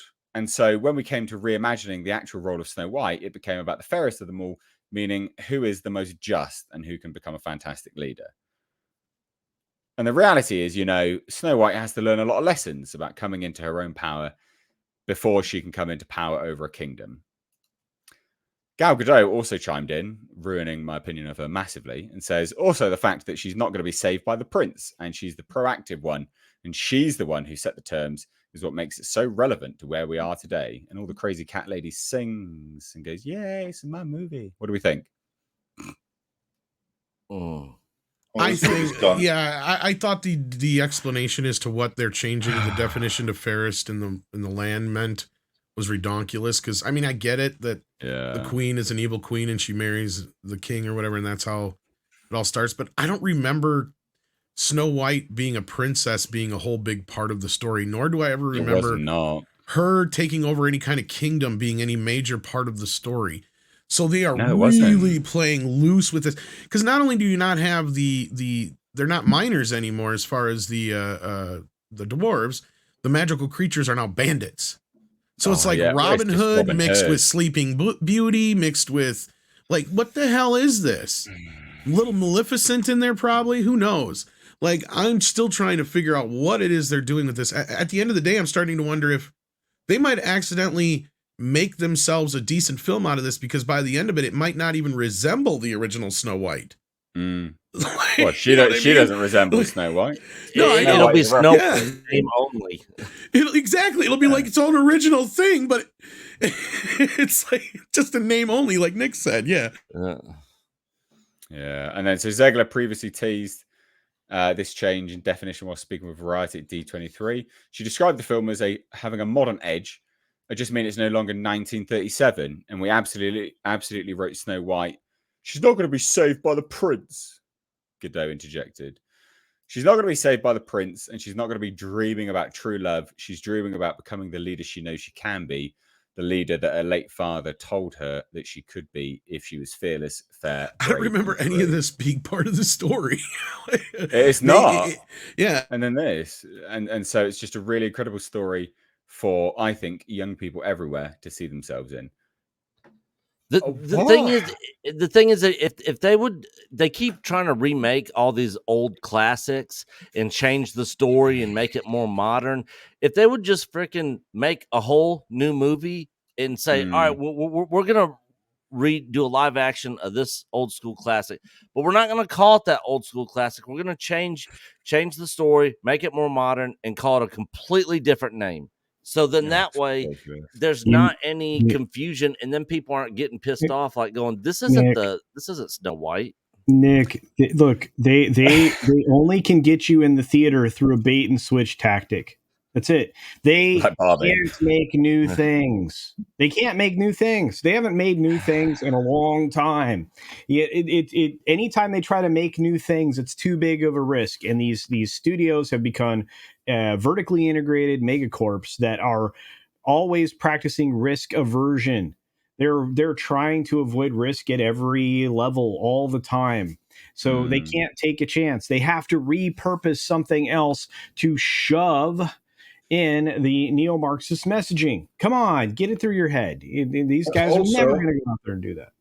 To be fair, they are actually doing exactly what you're doing, what you're suggesting, Nick. This is a completely new story that has very little to nothing to do with either the 1938 original movie or the centuries-old European fairy tale which inspired it in turn. Like what they're saying, it's not like any of this, but just for marquee value, so that they can sell it as a remake. They use the title. That's really all there is to it. And basically, so what she's saying here, so what the new question for the mirror is going to be like, mirror on the wall, who is the greatest girl boss of them all? Because that's really what they're talking about here. It's basically Gal Gadot. She's the previous top girl boss, and now Snow White, who isn't so white, is going to be the new reigning girl boss. She can't have that, but it's all about being a girl boss, about exploring one's power and becoming a leader to rule. And this is narcissism. Girl Boss the movie. Yeah. The thing is, they're saying more people can relate to that than they can just falling in love. What? People can't relate to becoming a princess in power more than just falling in love. Is that where we're at now as a society? That's what we actually genuinely think? I mean, Snow White is like your most basic of fairy tales, right? Like, it's pretty much what every little girl dreams about until they're old enough to realize that, that's not reality, right? Like, they all wish some Prince Charming would come and whisk them away, like that's basically what Snow White is all about. And you've got 7 little midget dudes who do whatever the hell you want. That's a dream if you ask me. I'd love to have 7 midgets running around doing whatever I want. Oh my God. All right. I think it's time we move on. Well, thanks to Peter Dinklage, that's not going to happen now. This is true. Accent seller for 59 Norwegian Kroner says, Mr. H panel, do you like 90s hip hop? Cypress Hill, House of Pain, Tribe Called Quest, etc. Gritty, hard hitting sound that never fails to get me hyped. I used to really like Cypress Hill, House of Pain. Yeah, 90s hip hop was pretty decent. Cypress Hill, huge fan. Tribe Called Quest, huge fan. House of Pain was all right. Yeah, I mean, old school 90s hip hop, you betcha, man. Yeah, 90s hip hop. I will still randomly listen to old school 90s hip hop, but I was more into Dr. Dre. It's Snoop when it was Dogg, perfected. Yeah, Tupac, Biggie. Because I mean, you listen to anything now, and that's really either they're emulating that or it's not even close. You get the mumble rap crap. I can't listen to it. My fun thing was always all you got to do is give me a body part, and I can write a rap song about it. Leg. Okay. My leg. My leg. My leg. My leg. My leg. That's every freaking rap song for the last 20 years. Oh dear. Darth Scipio, this is not a super chat, but he did say something which I think is important and adds a little bit of context to what I was talking about anyway. Angel Studio used GoFundMe to buy Sound of Freedom. They've actually never put any kind of risk with their own That's money. not totally true. Outside outside of the purchase, distribution, yes, but purchasing the film, not a massive risk. So I think it's important to add some context to that anyway. But we'll shuffle on. Tommy Reviews for $5 says, apparently Disney greenlit a Gargoyles live action flick with Kenneth Branagh directing it. I'm taking this grain of salt due to the strike. Hell. You should, Tommy Reviews. Yes. He's debunked that. It was giant. Yeah. Was it giant freaking robot as usual? No, it was giant freaking robot. I swear they're the same website. They're pretty much one interchange. I think they are literally the same people. That they might be. Honestly, their format structure in their articles is identical. Well, they always start the same. The same source that gave us this information and gave us this information and gave us this information is now giving us this information. You mean the 10 other things that didn't come to fruition? Okay. Yeah. So this is not happening, Tommy. They're all using the same generation of WordPress. That's why it looks the same. So. You've looked into it. Wartooth88 for $2 says Mirror Mirror is a Mandela effect. It's magic mirror. What? It's a Mandela effect. People don't. She doesn't say mirror on the wall. It's magic mirror on the wall. Does she? Yeah, I think the mirror thing comes from mirror on the wall. No, and I think it actually comes from some other deal that I'm trying to remember. I think it comes from all kinds of parodies and stuff over the years. Yeah. I was gonna say. I think originally, I think it was on like Sesame Street or something like that, and from there people. It's been in rap songs and. Exactly. And since the movie wasn't as available up until like the last 40 years, I'm sure most people just in their collective memories, it's mirror, not magic mirror. Yeah, that's true. Exactly. That's true. Inside the Magic was the other place I was thinking of, other than the giant freaking robot. Tom, I was trying to think of that when you were talking about Inside the Magic. That was the other one. It's like the same thing with like Barbie in 2001: A Space Odyssey. Enough people have seen like references to 2001 that they know reference to 2001. Without having actually seen the movie or realizing what it symbolizes. It's like The Shining in the Blood, etc. Darth Vader, Luke, I am your father. Yeah, it's no, I am your father. Yeah, and Culture was going to say something there. Or not. I assure you it was not relative. It was just more inside the publishing business, digital publishing business that nobody cares about. So well, let's just as a real quick one. We're close. We're at $930. So again, Nate, we got $70 to go to hit that $1,000 target. So please do what's wrong with your puppy, Nick? She had to have emergency surgery for her teeth. They were I noticed one fell out, and then I was like, oh, she's missing a tooth. And so I went to check her, and it was like all like pussy and gross and stuff, like all up in her mouth. So she had a really bad infection on her teeth. She had to get a lot of dental work. 6 teeth got removed. They cleaned all the rest. In there, but when I first took her in, the vet was like, "Oh yeah, we just got to do some dental work. Bring her in. It'll be a quick, short process. In and out. Bring her in the morning. She'll be ready that afternoon." And I was like, "Oh, okay, cool deal." And then I got the bill, and I was like, "Holy shit!" Yeah, they'd like to do that. Oh man, I was not expecting it to be that high. Insane. Dental work on dogs is absolutely staggeringly expensive. Yeah. Especially small dogs like her. Like I think in the UK it's over £100 a tooth extraction, which is just fucking madness. Just for the actual extraction, nothing else. Yeah. Like, what? Really? Like, do they with a pair of pliers? Obviously not. But like it's not that in depth removing a tooth. It's the after stuff that is. Like, it's just it's madness. Anyway, if you want to help, guys, it's pinned to the top of the chat. Be good if you did. You don't have to, obviously, but we'd like to help out some good causes. I appreciate it, guys. If possible. So let's shuffle on to a rumor from a good source. It's from WDW Pro. The rumor is Lucasfilm President Kathleen Kennedy will not be seeking a renewal or extension of a contract, but rather is looking to get like a slow phase out, executive producer credits, some creative involvement. I don't want to get too heavy into the intricacies of the rumor specifically, because it really is as simple as that. What do we think? Because the previous rumor was nobody wanted the job, so that's why she's on there. There is also potential rumor that Jon Favreau has now been offered a creative role. I don't know how much I believe that. What do we think? Nick, I'll hand the floor over to you. I mean, everybody is like, KK's not going anywhere until she's ready. And then, this rumor comes out and it's like, oh, look, everybody's backtracking. She is getting fired. We don't know what's happening. This is all still rumor and speculation. Whether she's fired or not, we'll probably never know.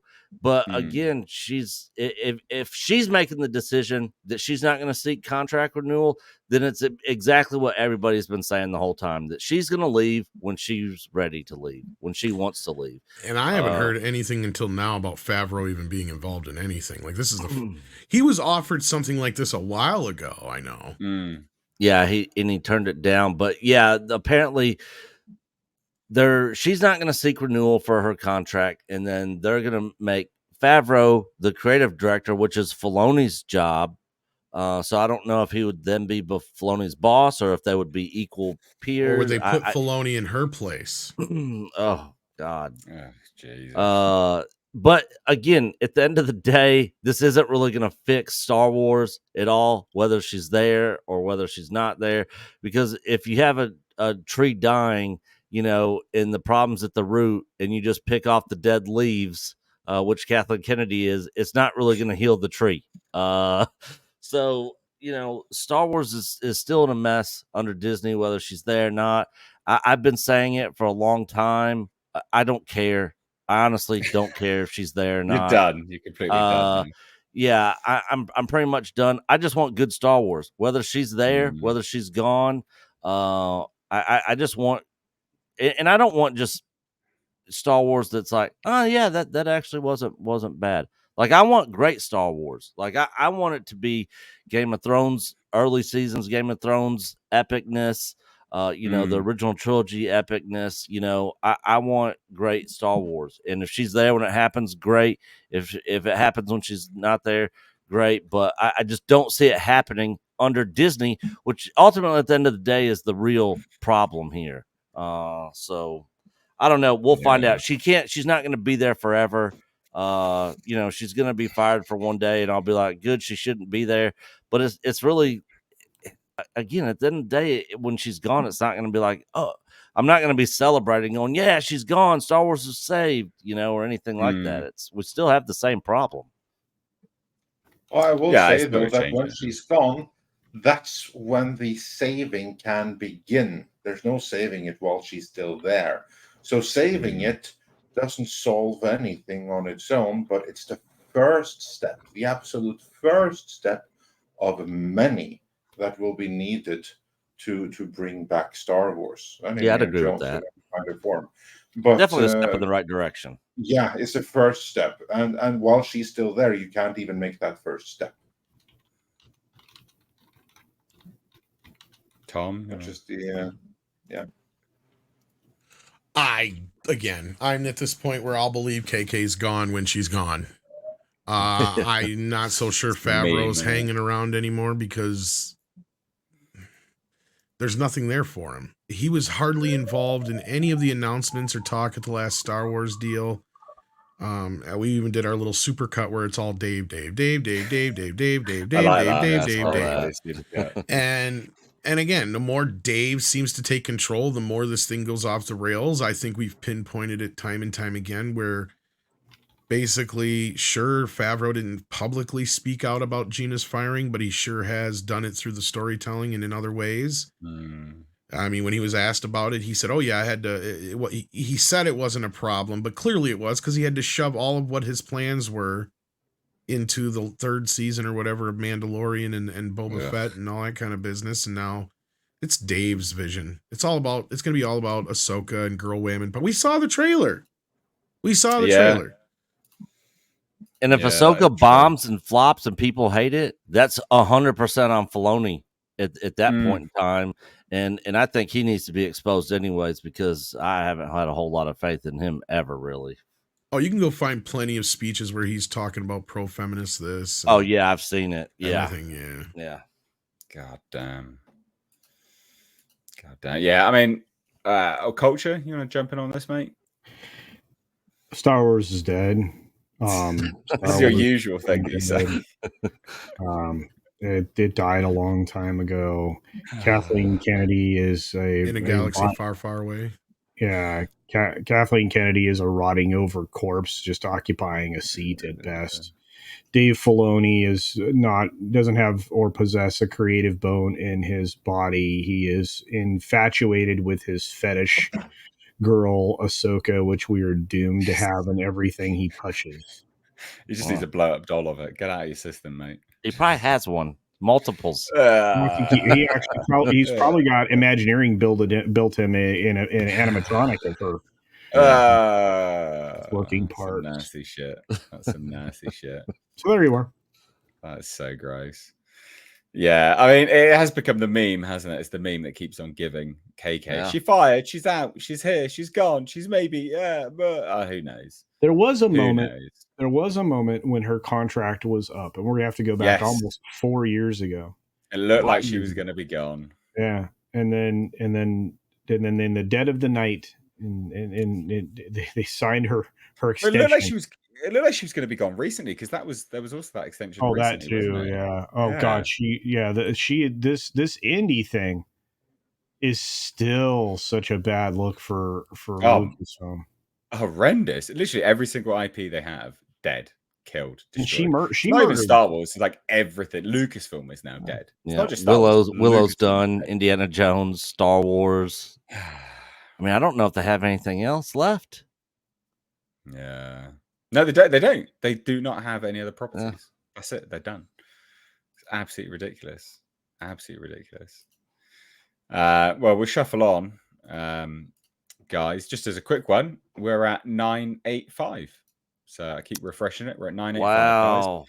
So 15 away. Nick, obviously it's yours. You can say thanks. You have a little bit of a word with people. Yep. Thank you guys so much for helping out. As Nate said earlier, this is only the second time I've ever asked for money since I've been on YouTube in over 4 years. The first time was with Chico when he had to have emergency eye surgery at Auburn University, and that was like freaking $4,000. And we raised the money for that. And then this was just kind of dropped on me last minute, and if it was anything else and not like my dog, I would never ask. Yeah. And I hate e-begging and asking for money, but I was in a tight spot, guys. And I appreciate everybody that's helped out and shared it out.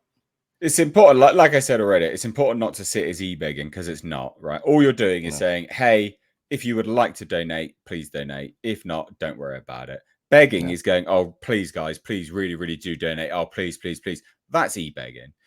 Just putting, it's like having a Patreon, right? Or just anything. It's a case of if you'd like to donate, you can. That'd be great. If not, don't worry about it.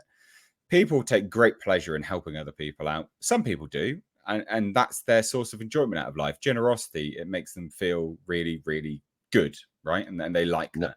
It's important to, if they want to do it, hey, there's the outlet, do it. So yeah, I don't think anyone here views that as e-begging at all. Well, I appreciate I'm just it, updating guys. you that we have achieved a great deal whilst we've been doing the stream. That's why I keep bringing it up. Right, anyway, let's shuffle on to our final topic, which is Bud Light. The Bud Light effect is ongoing. Bud Light has fired 400 workers. A lot of them are actually marketing. I wonder why. So Anheuser-Busch is set to lay off nearly 400 workers at its corporate offices in the wake of slumping sales that accelerated on April 1st when Bud Light partnered with Dylan Mulvaney.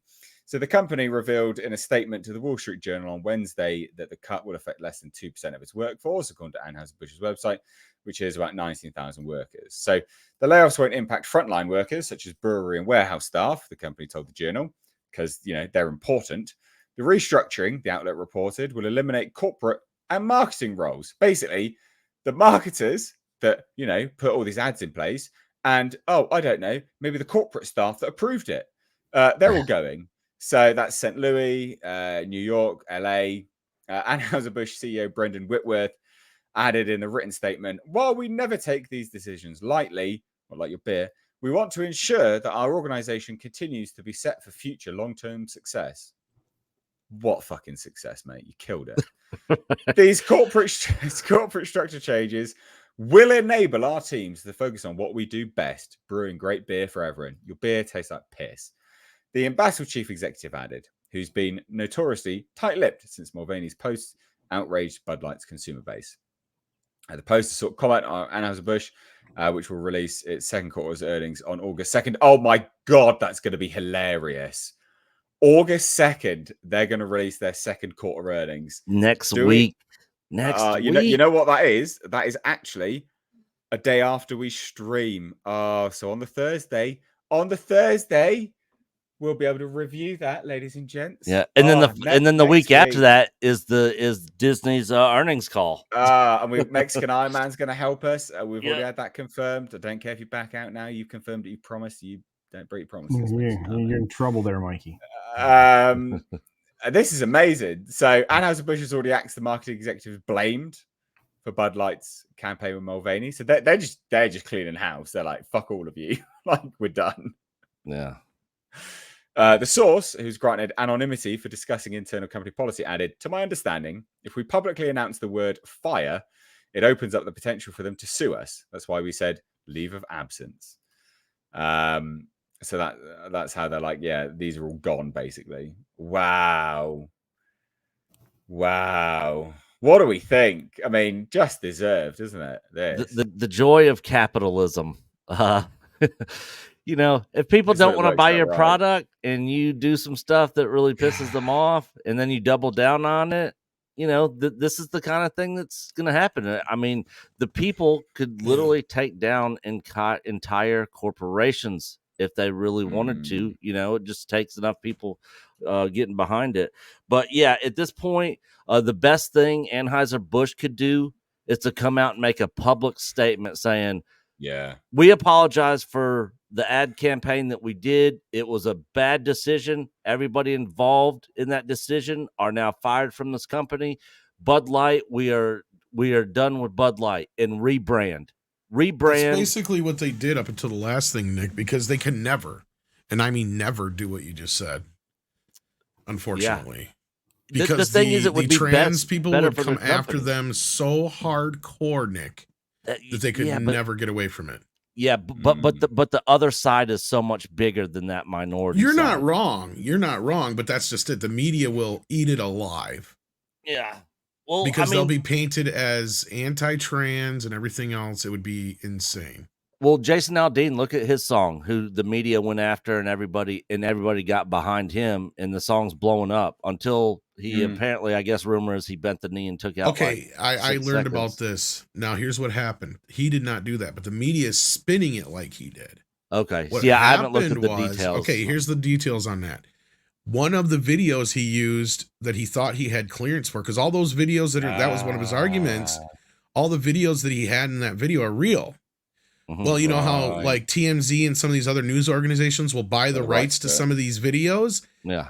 He thought he had clearance, but I guess some news organization owned the rights to one of the BLM videos, so they went after him, so he had to remove it, but the media is spinning it like he bent the knee. Okay, gotcha. I found this out too, because I initially thought the same thing you did, and I'm like, you got to be shitting me. Yeah, I just saw the headline. I just saw it while I was working yesterday, I think, and I didn't even dive into the article or read. Now I don't even know if that's going to be enough for CMT to take the video back either, right? Yeah. So at this point it doesn't matter, because the song is already 3.5 months old, because the thing came out in May. They just didn't notice it until the other day. Yeah. That was what it was, but yeah. I mean, I don't think Bud Light is ever going to recover from this. They're dead. They're done. That quarter two earnings call is going to be hilarious. No, the last thing, you're right, Nick. They should just rebrand altogether. They're never going to apologize. Them firing all these people is the closest you're going to get. Well, their apology was a half-ass fucking shitty. It wasn't an apology. It was an advert. Remember, they tried to coerce people back with a shitty advert and another shitty advert. They're $10 under their year target right now. They've lost about $8 and change from their highest point of the year on a swing when they were swinging back upwards. They're headed into this quarterly call where we know that by volume and by unit they are down so measuredly in both areas, because consumption is measured not just in retail acquisition but also in bars and restaurants and such. They're so boned. They're walking into this quarterly firing people for a reason. And it's not going to help them. It's not going to help them for next quarter. They're fortunately in a good PE ratio, but I don't know for how much longer. And this potentially could take down this multinational corp out of Belgium, or at least to hurt them so significantly that it actually affects other brands of their beers and their distribution. Yeah, because the whole list of Anheuser-Busch beers is a long list. And that whole image has been going around social media since this whole thing started. So Bud Light's the main one, but people are also dropping a lot of other beers that they put out there and going to other brands completely. You know, there's literally a beer approval list for, other brands to go to other than Anheuser-Busch beers going around on social media out there. So it's amazing. Yeah, and you have good financial minds like Kevin O'Leary, who is a little bit of a blowhard from time to time, but he's out there saying he's adding it to his curricula that he's going to teach how to collapse your business 25%. But that is worth what that is, or almost historical, right? Like that's worth putting down in lessons, business studies, everything. They really fucked themselves. Well, look at that's worthwhile doing. Like that is an interesting case study for sure. I don't think they're ever going behind them. I guarantee you that in every marketing course there is from here on out, there's going to be a chapter on Heinenscheid and Bud Light. Yeah. Oh, God, goodness. And I'm doing my best to get the term Heinenscheid adopted in popular vernacular. I've been using it. I used it the other day on a stream. Yeah, I know. I saw it. Made me very happy. They got Heinenscheid. I've used it in videos. I'm like, Andre created the coolest term ever. That's amazing. Yeah. Amazing. Right. Well, ladies and gents, that about wraps us up here for our big episode 50 of the H-Car. So real quick, Nick, I got a question for all you guys. Okay, what? Would you want it? Yes or no? No. Predator 6 with The Rock, Vin Diesel, Sylvester Stallone, and Arnold. No. I would not like that. Kind of. I take The Rock out of it. I don't know about that. I do want to see what happened with Dutch. I do want to see that. Everybody does. Follow up with Dutch like years later in like head of like some anti-predator unit or something like that. That I want to see. Well, he was supposed to be in Predators, Andre. I'm sure you knew that, though. I know. Yeah. He was supposed to be the Lawrence Fishburne role. I'm very, very glad that he declined. And I'm very glad that he declined from The Predator, where he was going to have such a similar role, but it was a throwback thing, or just a throwaway little thing in such a shitty movie that I'm glad that he declined. It needs to be a proper Predator movie with him in a beefy role. That is what I want to see. If I can't have that, I'd rather not have anything. Yeah. Certainly not that. Yeah. What's this? Because we do actually have to wrap this up quite quickly now. Tom, no, I'm not even trying to play like whatever game, but Six sent me this, and actually, I don't know where you got that story from, because according to this, I didn't have any story. I said, as far as I can tell, they haven't. That's all I said. Okay, yeah, because according to this here, there are thousands of nonprofits. They help, and you book a theater, they will reimburse you for the cost and everything. So, yeah, well, good. That's fine. Yeah. That's completely different. Anyway, Nick, what you got going on, mate? What's happening? Chill stream tonight. People already, so hurry up. Chill stream tonight on the main channel over on Echo Base Network. And then, of course, Saturday night weekly stream this Saturday on the main channel. And I'm just still getting stuff together to try to start getting content out on the Nick Talks Entertainment. So hopefully sometime this next month. Good. Culture, what's happening with you, bud? Yeah, I do stuff. Check out my channel. Thanks. I mean, all right, fine. Tom, what's happening with you, mate?